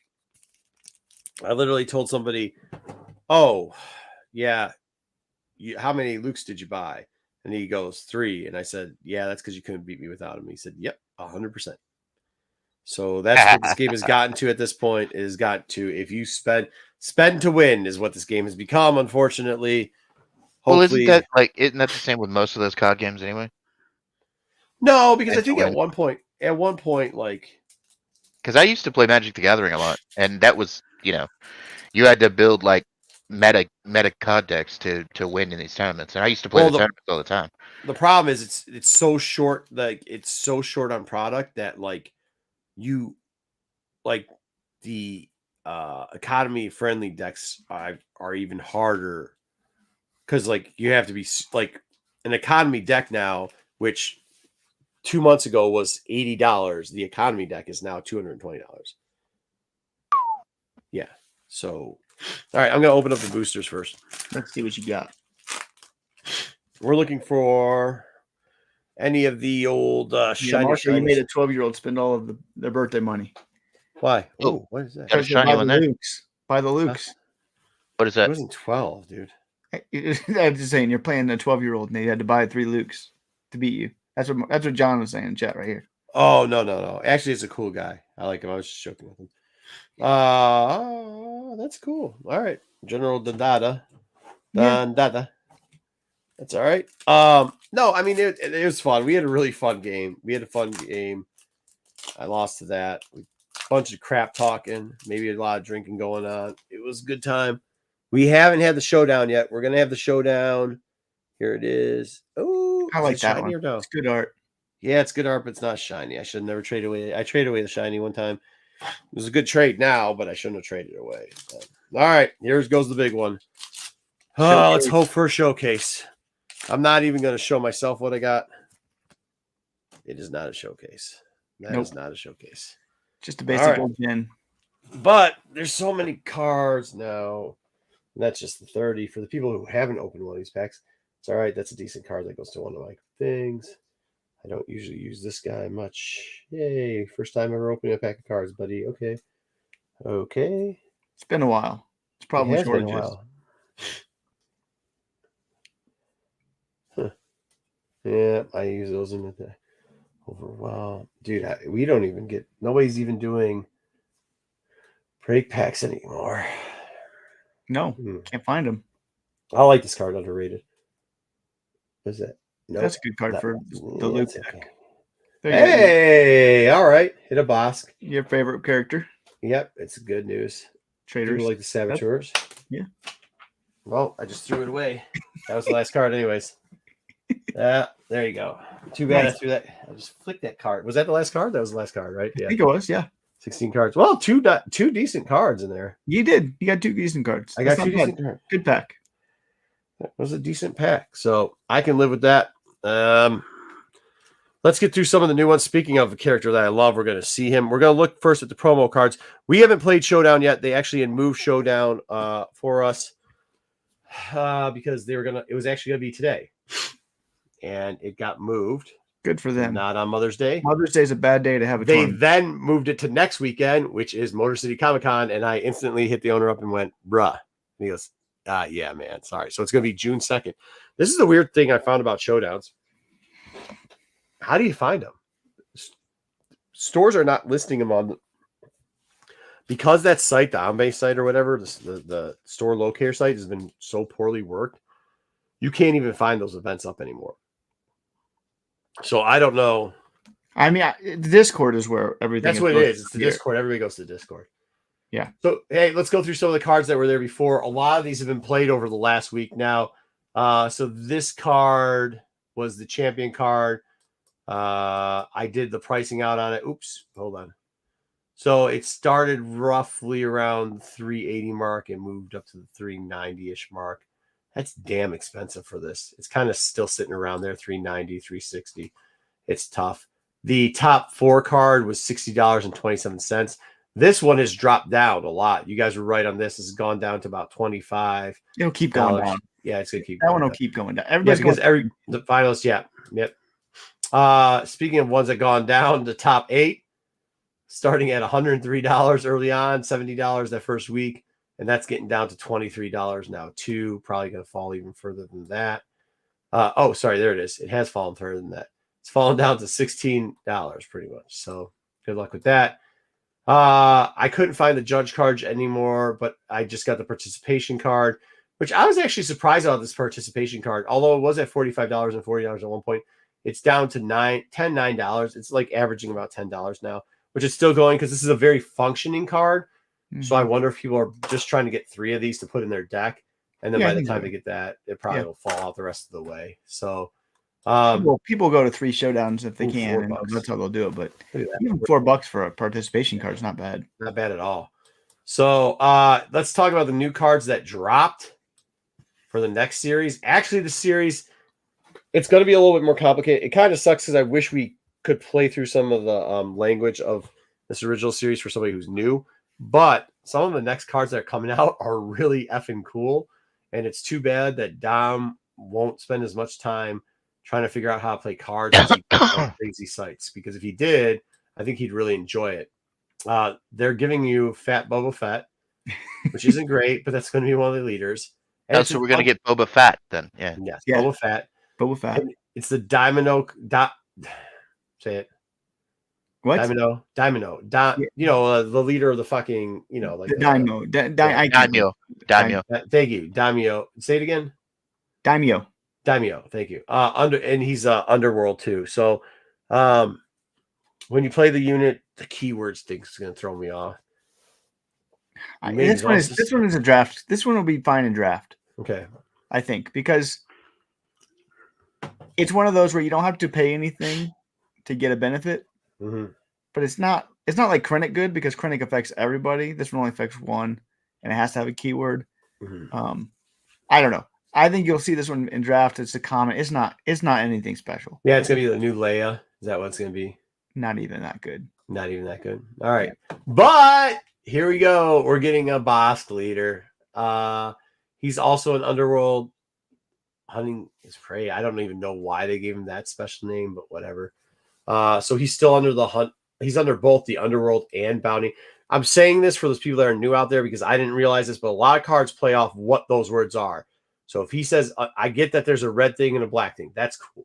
But you also got to see Underworld and Bounty Hunter because when you see those, it triggers so many extra things. So when you collect a bounty, you may collect that bounty again, use this ability only once each round. What does that mean? So like if a card has a bounty and it says like you draw 1 card, you get to draw 2. Oh, nice. You get to do it twice. Oh, that's cool. So instead of just drawing 1 card, you get to do it again. So it's a way of like, if you put a bounty on something and you collect that bounty once per turn, you just double the reward. So this is a 5. This can release at 5, so it's pretty early. And it gives you 4 health, 6, which is fine for a 5. But here, can I ask you this question? So for their action, so every round for their action, they can deal 1 damage to a unit that has a bounty on them, and they can give a +1 attack to any card. For this you may give the one that you damage +1/+0. So you can either damage one of their units with a bounty, or you can damage one of your units. If you damage one of your units, you can buff it up. The key there is you may give it. So if you damage one of their units, you're not going to give them the Yeah, if you do it to yourself, you are. Okay. But maybe you need to damage yourself to See, get that. because I thought that would be way OP if you could damage them and then give yourself one. Like, that would be totally OP. That's the loop that some of these, that would be like that fucking stupid. We were teaching a guy how to play at this new one, and he's playing the regular Vader deck, and I taught him the overpowered barrage thing. Oh yeah. He's like, wait, what? I was like, yeah, just hold off. You're about to kill it. He goes, wait, what? I go, just hold off. Like, I was letting him play until then. I was like, hold off. I was like, you want to do this and this? He's like, how's that legal? I go, yeah, that's crazy. So, here's a couple of the regular cards that we get out there. We're going to start off in the blue. So it's blue, black. We're going to get the Enforcer. It's giving grit. Draw a card from the bounty. 1/1/4. Do you like these cards that are 1/1 with a? I mean, you get a good stat for one. It'll depend on if you have a deck which can like draw enough and like just flood bodies out there. It just seems that like when you get these cards that have +1 when you take a damage, that like you're only gonna get one attack out of it, unless you can get a shield on it or something to that effect. But after you get, you have to get attacked and then get the shield, so you have to attack somebody and then the next round have them not knock you out. So yeah. Then we get fan favorite Rose Tika. This card is bonkers good. Do you think they did that purposely? I don't know, but this card is because you didn't have to make it Rose Tika, right? And hey, nothing against Rose Tika. Before you guys start, I think what people did to her was fucking pathetic. A bunch of basement dwelling fucking losers, right? Whose moms didn't give them enough hugs or maybe fed them too much titty milk. I don't know, but like, yeah. So but this is an overcorrection. So we make I don't know. I mean, a character that was bullied OP. It is. So I mean.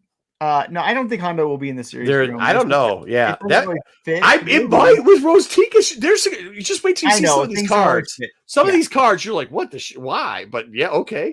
So Rose is a 2/6, not greatest stats. So attacks 2, 6 defense. But it comes in with a shield, so that's powerful. Which means that when she can attack, she can attack with 2, and then on attack, you can defeat a shield token on friendly, including herself, because she's shielded.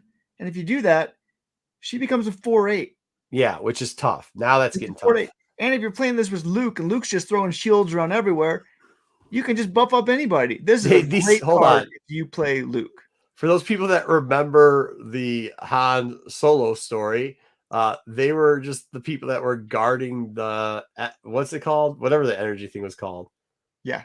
That's what they were. They're just random fucking background characters. The art on this thing is so bad. I don't know. By the way, Rose Tika wasn't exactly a forward thing. Yeah. I don't know. I don't know. I'm not going to argue, but I'm not going to speculate on that one.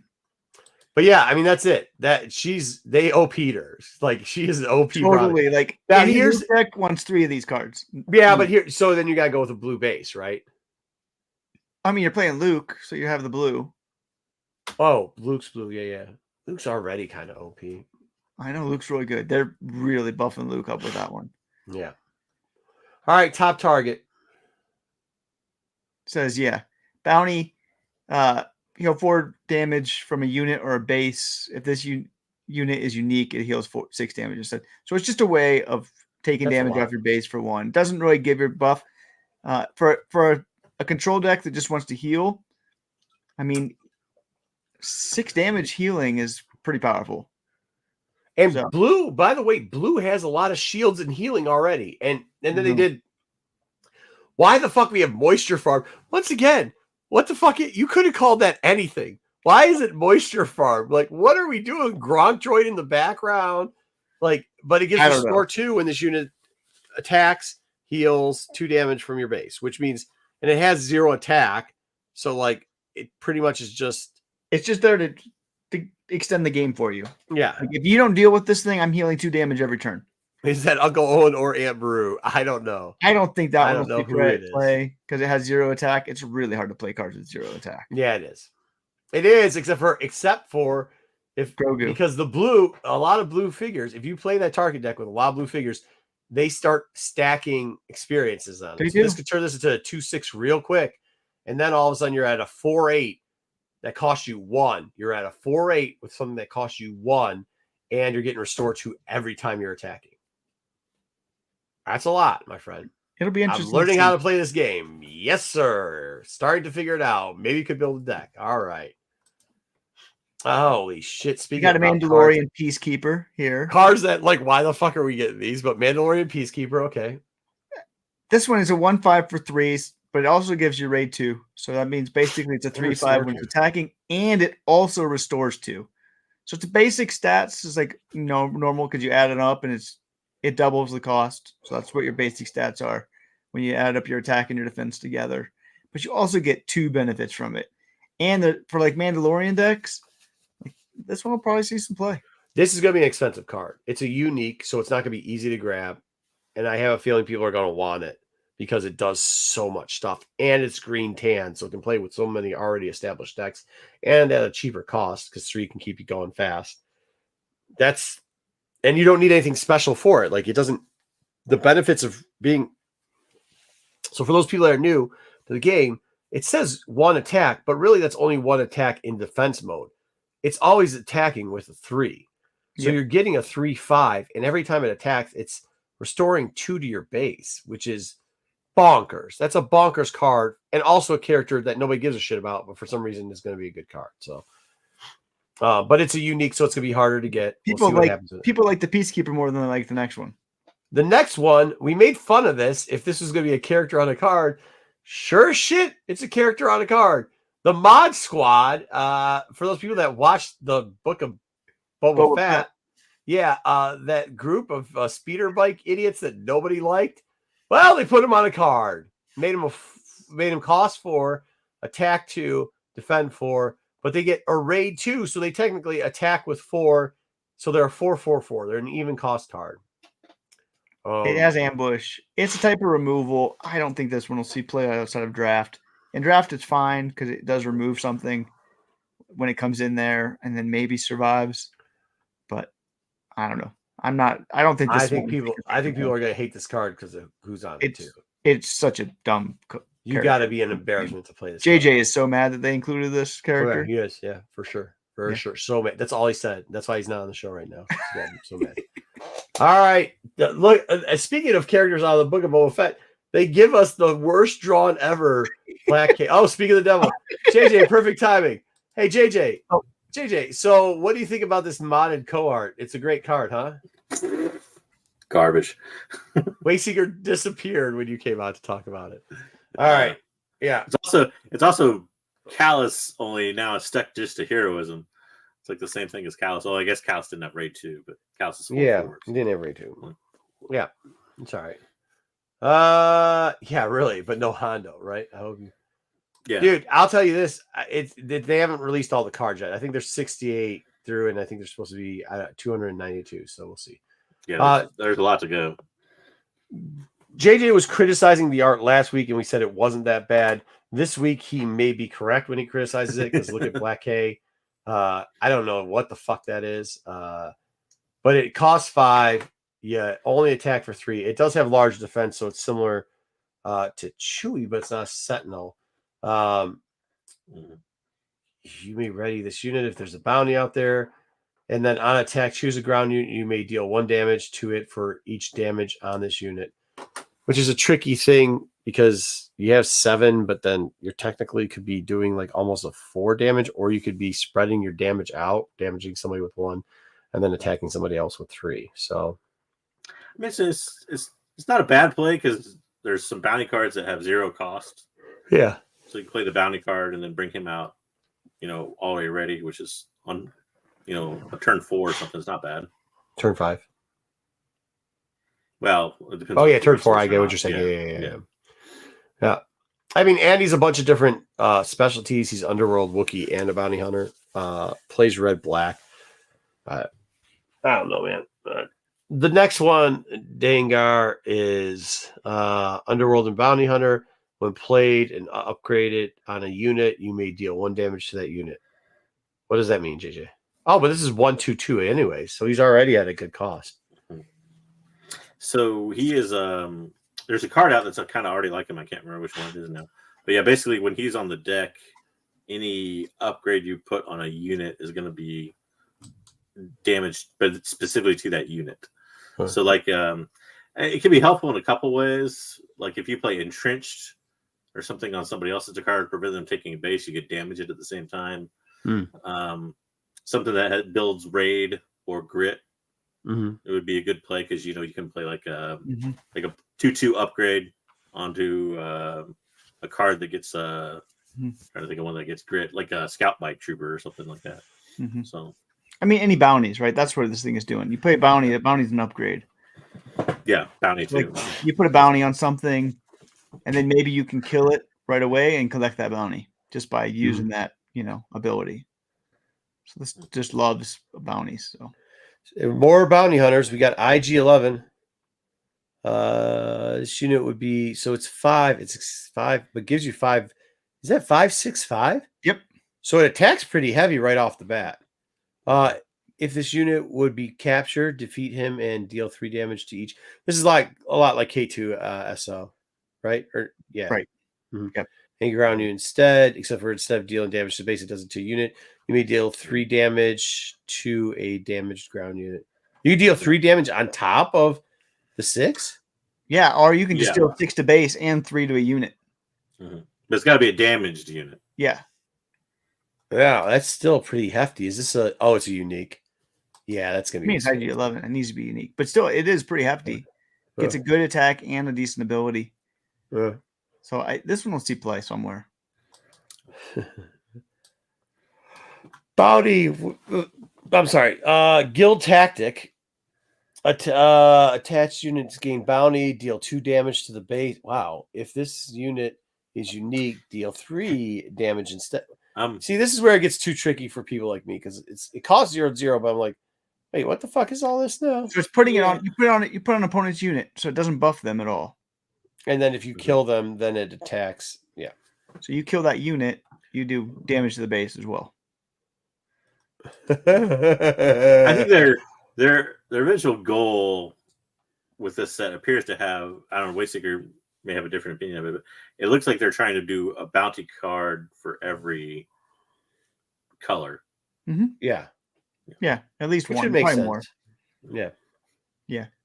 I'll be interested to see if bounties work because again, you're playing a card that does nothing immediately. Yeah, but if you put it on somebody low and get it off, right. because if you could get bounties, like if they're trying to play the delay deck, control deck, right? The basis of a control deck is to make it drag on longer and longer. Well, that's cool, except for if you start putting bounties on thing and knocking them out, then all of a sudden that making it longer doesn't help you because now all of a sudden you're taking extra damage some way, form, or shape, or whatever. So it's going to help a lot in resource ramping for certain decks too. But, we'll get to that card in here in a second. Yeah. Okay. Attack. So we got Book of Boba Fett armor.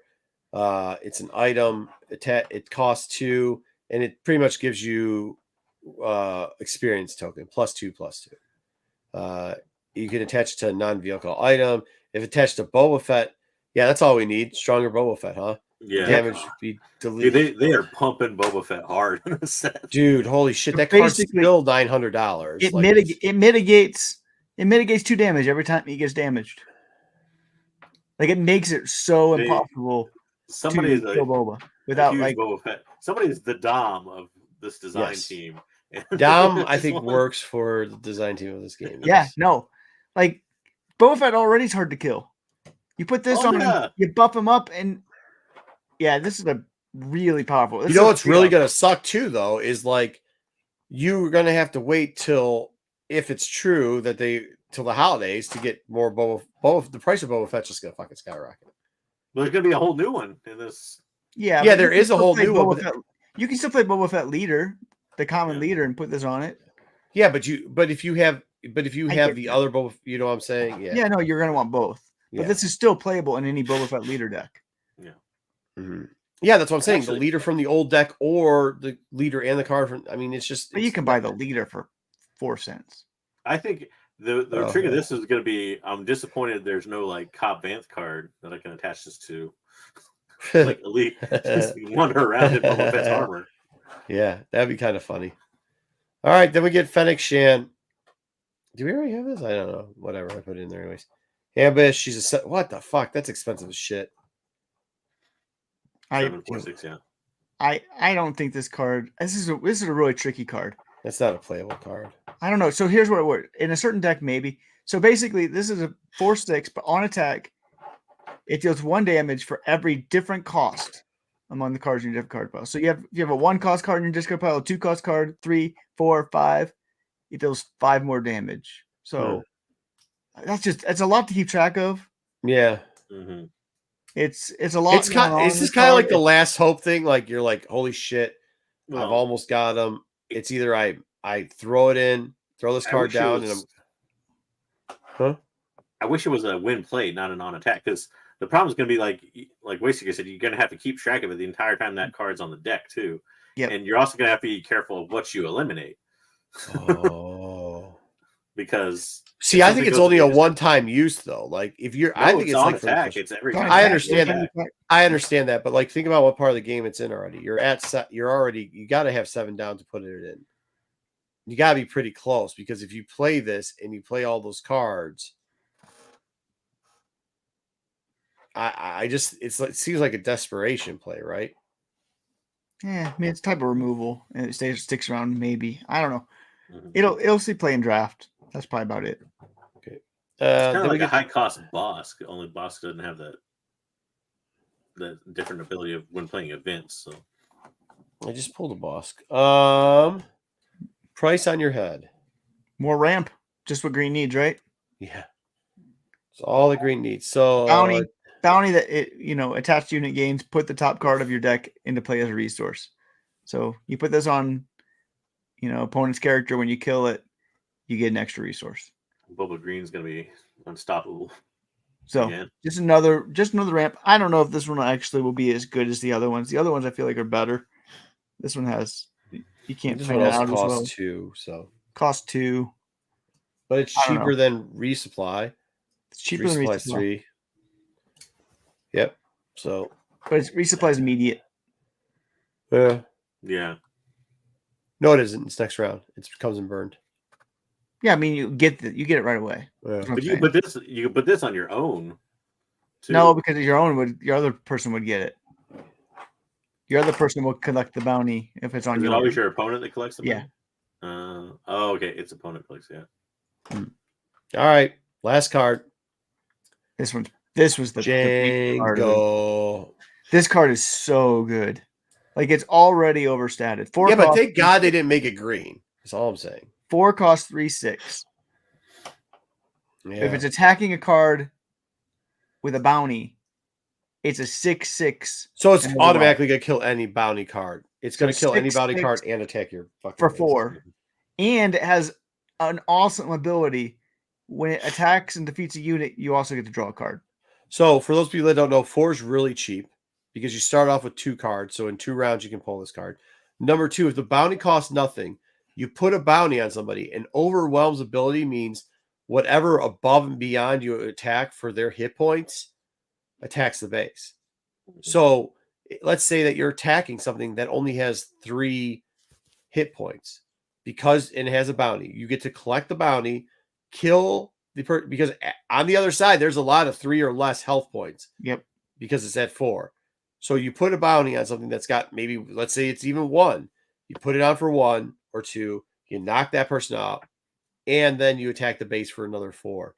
And you draw another card. And then you draw another card. You get a bounty, a card, and damage to the base. Jeez.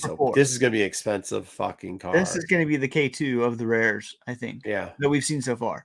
There might be other ones that come out there, but this is the best rare we've seen so far. Wow. Holy hell, dude. Can you imagine if you put this in a Vader deck? Right?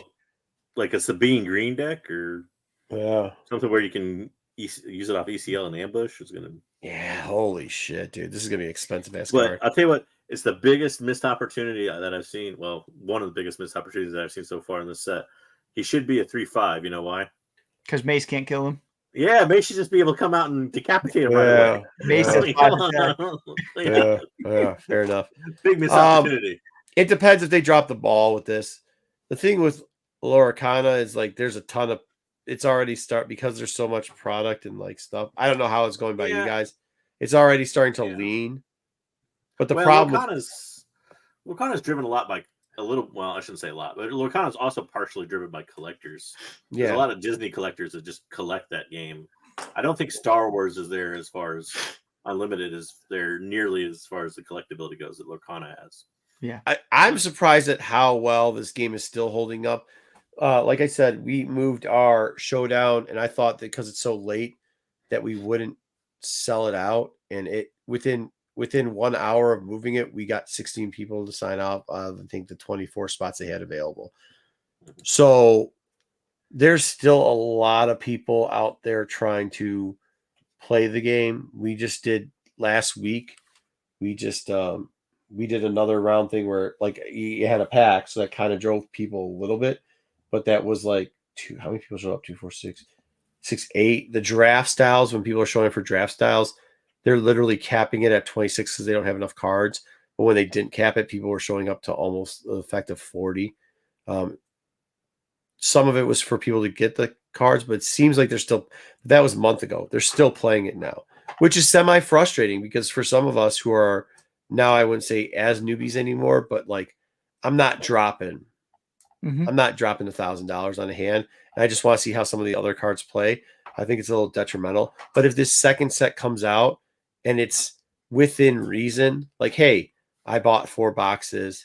I opened 4 boxes. I have I don't maybe not have the greatest meta, but I have a playable hand. You can't have, in my opinion, it is very dangerous to have playable value decks at like $280 instead of half that price. You know what I mean? Right. Because you're just not going to be able to bring in the new players. And I think they need to bring in a little bit more of the new players. Yeah, but I've been surprised at how long. I mean, I don't know how it is locally for you guys. I know by you, Wayseeker, they have a huge group out there that does a lot and shows up 40 plus every week. But like, yeah, I mean, like it's still pretty strong for a game that has 0 product available. And you can tell me, oh yeah, you can go out there and buy a case for like $300, $200, $250. Okay, cool. That's 0 product available. Yeah. That is literally 0 product available. Yeah. That's not affordable for the. Yeah. No. So. And it's also a barrier to new people too. Yeah. Like we had one new person come in because you want to try the card shop. He just came in that day. He bought a starter pack, which luckily they have. And we taught him how to play, did some stuff. He actually got a pack. So he got some cards on top of it that he could add in. But like doing that, rotating it in some of those smaller games. But here's the problem too with the showcase thing. Because I was talking to some of my friends there. Well, new friends or whatever, but whatever. And we were making it up, and we kind of got a good squad going on there. So people get my sense of humor when I'm telling them, like, you guys are a bunch of assholes for buying really expensive cards. And they laugh at me and say, well, if you were just better. And I said, yeah, well, yeah, you're right. But, you know, even they see it. And it's like, when you draw, like they're all, a couple of them are excited to go and showcase. And they're like, are you not excited? And I was like, yeah, I'm not that excited because all the tournament play that I've driven so far, I've never drawn new people. And they're like, well, you're close when you're playing against us. I go, yeah, but I'm playing with budget decks and I'm never drawing new people. So when we go to showcase, I know for sure shit in the room that I'm in, very rarely do I beat Sean. Like if we play 6 games, maybe I'll take him 2 out of 6. You know, Kyle, I'll beat him 1 out of 3, like same thing, like 2 out of 6, 1 out of 4, or something like that. You know what I mean? A couple of the other guys I have a shot at, but I never draw them. I always draw like the dude that comes in. He's got 2 copies of full decks. You know what I mean? Like, yeah. So with the showcase now, these guys are jacking up for the showcases. It's like, I'm sorry, I'm just not going to spend $1,000. You know, like the one guy came in that one time. He's like, yeah, dude, I've got complete full sets, 2 complete full sets, almost done. Yeah. I don't give a shit how good you are.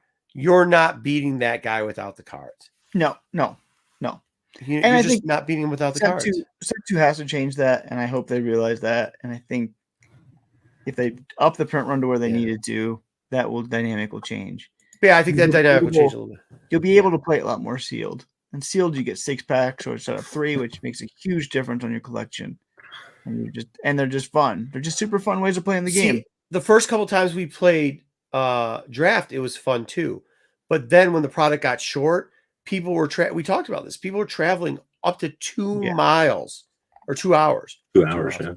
Yeah. Yeah, 2 hours. 2 miles. I wish it was 2 miles. Dang. Yeah, He wait. traveled up to 2 miles 2 on a miles. horse. But they're traveling up to 2 miles.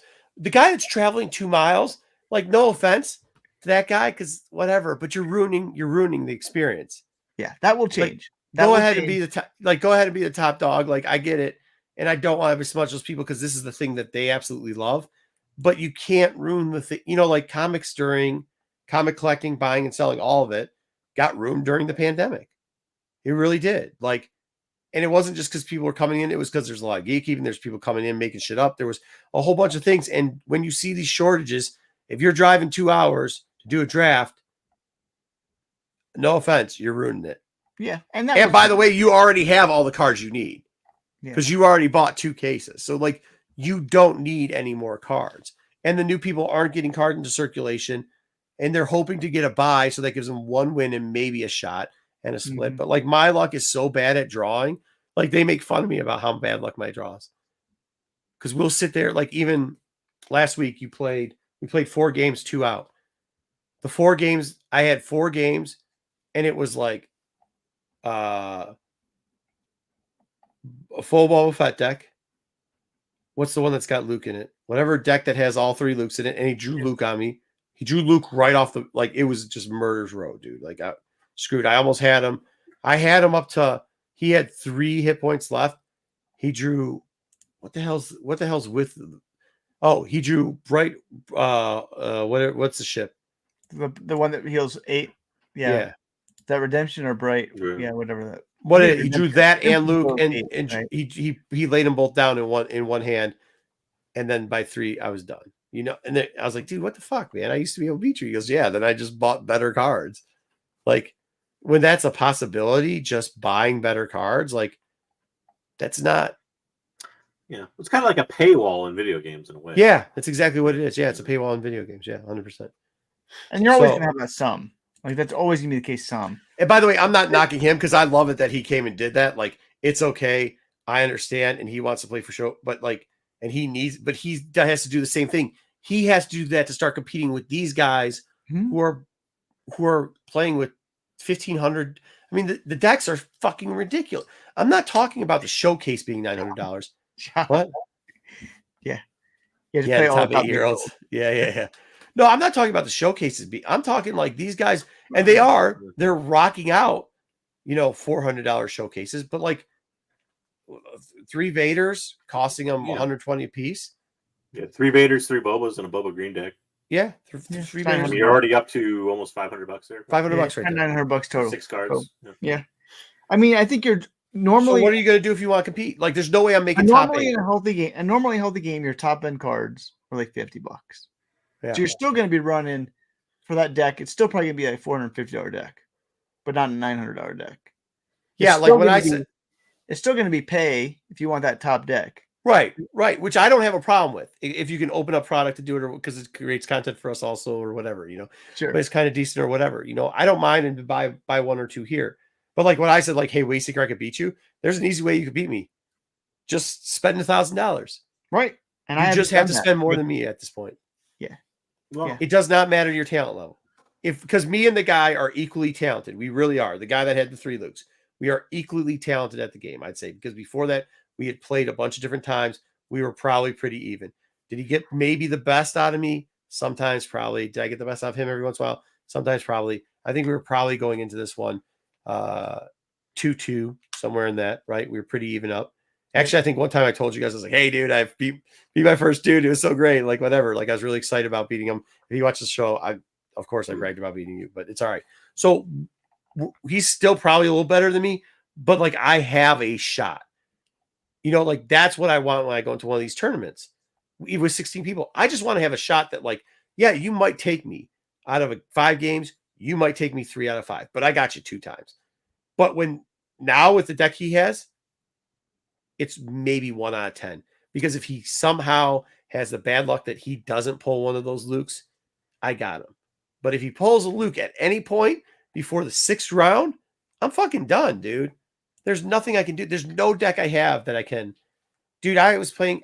Sean, we went back to back because I was like, hey, let me see how this would work this way, and I used the Tarkin deck then to try to ramp it faster. Yeah, no shot, man. It got me. It actually was worse. Like, there's just, and those decks are freaking. The one deck that Delayed deck that I use now is almost $300, and the Tarkin deck is bloody like $500 that I use.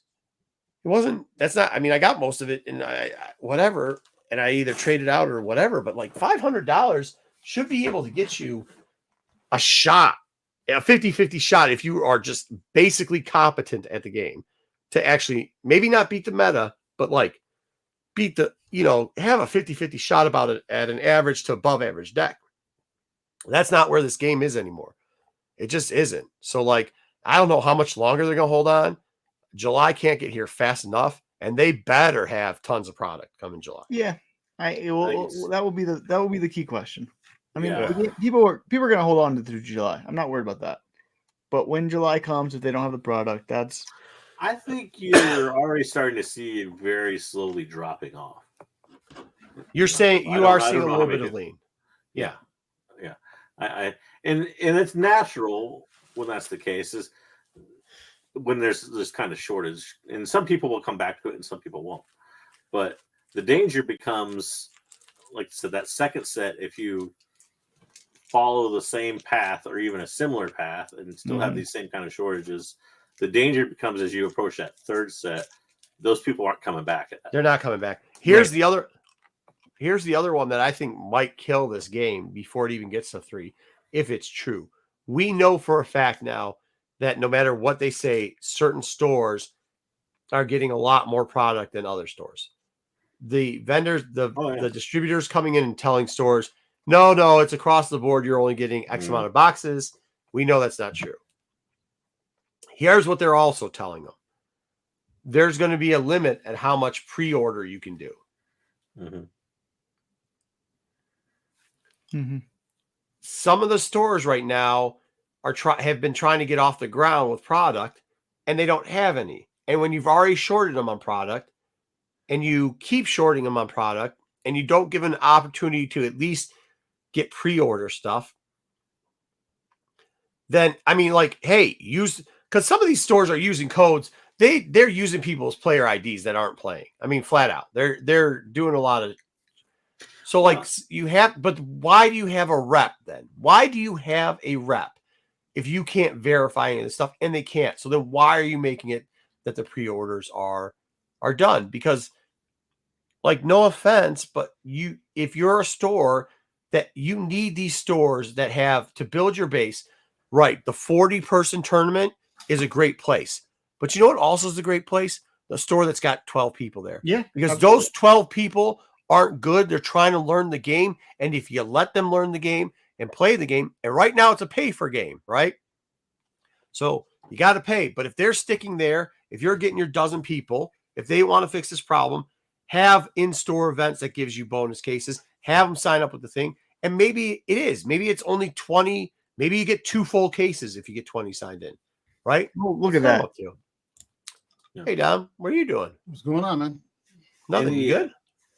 Freaking exhausted, man. Just got home. We're pretty much wrapped up. Yeah, we're wrapping up. I wanted to say what's up. Yeah, cool, man. Sure. What's up, Dom? What's going on, man? How you been, man? How you been? Been hanging in there? Yeah. Fine. Finally got moved and everything. So. Yeah, One Piece does things differently in the fact that the expensive cards in One Piece are all parallels. Like, you're hard to find if you look at like prices for One Piece. You're hard to find, like Wayseeker said, like a card that you need to make a deck necessarily that costs more than like $50 in a set. Yeah.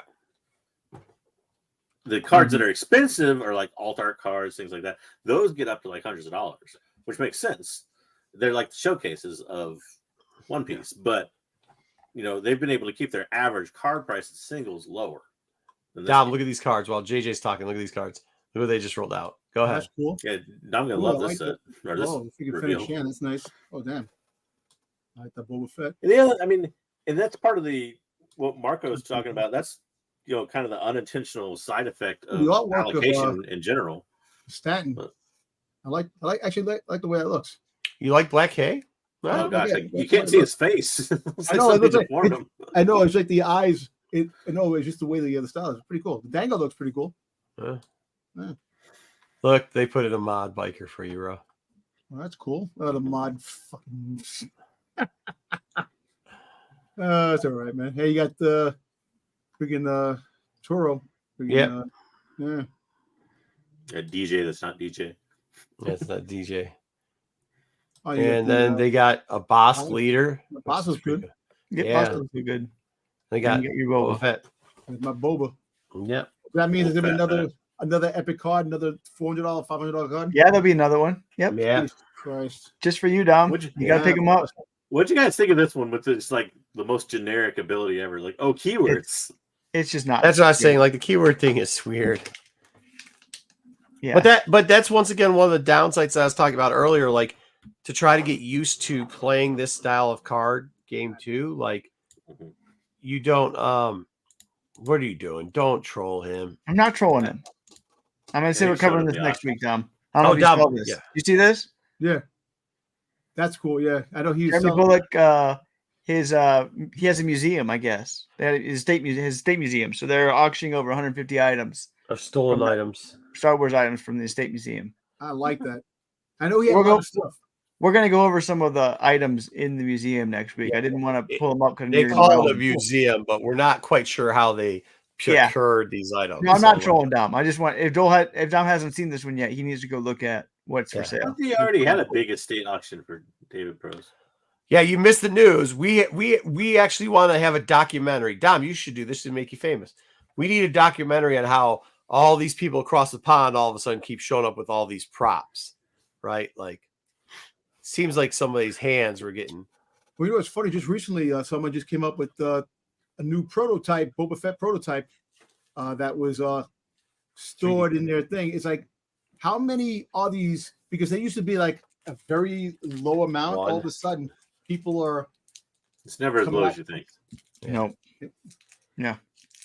Oh man. Yeah, I mean, I don't know, man. I still am enjoying playing it, but I'm all, you know me. You guys know me. I get along with everybody. So you put Yeah. me in a room, I take up a lot of space, and you know, so I have a I good mean, old time. But It's my fear, like like you made the asked earlier, make the comparison to like Lorcana and Magic. This game's got a freaking long way to go to be a Magic. Almost nothing's a Magic. Yeah, Games rarely Well, make you it also outside have- of a few years. You also have the previous Star Wars card games that didn't go much of anywhere. Yeah, I mean, for it to go outside of like 3 or 4 years is a big accomplishment in a card game Yeah. nowadays. So if it makes it that far, that'll be huge. But my fear right now is kind of like building new players. Will the game last that long? I don't know. I And if will it's tell not you- going to last very long, people are going to start giving it up too. So. What happened with the company that was folding that made the card game that you talked about a couple? Not Yeah, really we don't cool. want to speculate on that one right now. They're not folding; they're just heavily in debt. But They're, Oh, so yeah, they're owned by a company who's basically leveraging all of their Michelle, debt yeah. onto FFG, and so Yeah. Or actually, on it's Asmodee. but yeah. yeah. And so that it's a really crappy way of trying to save some of their core businesses while actually doing the one profitable business they have, like bankrupting it. So And they can get tax write-offs, and then their profitability isn't What is it? profitable. Do you guys think It's- it would help if they did smaller sets? I don't think so. You don't think so? No, I the don't expansions think- are coming out too. That They're, makes that really hard. I don't think that's true, right? I mean, they're not coming out that much quicker than other card games do. 3 a year is pretty normal. Yeah, it's pretty standard.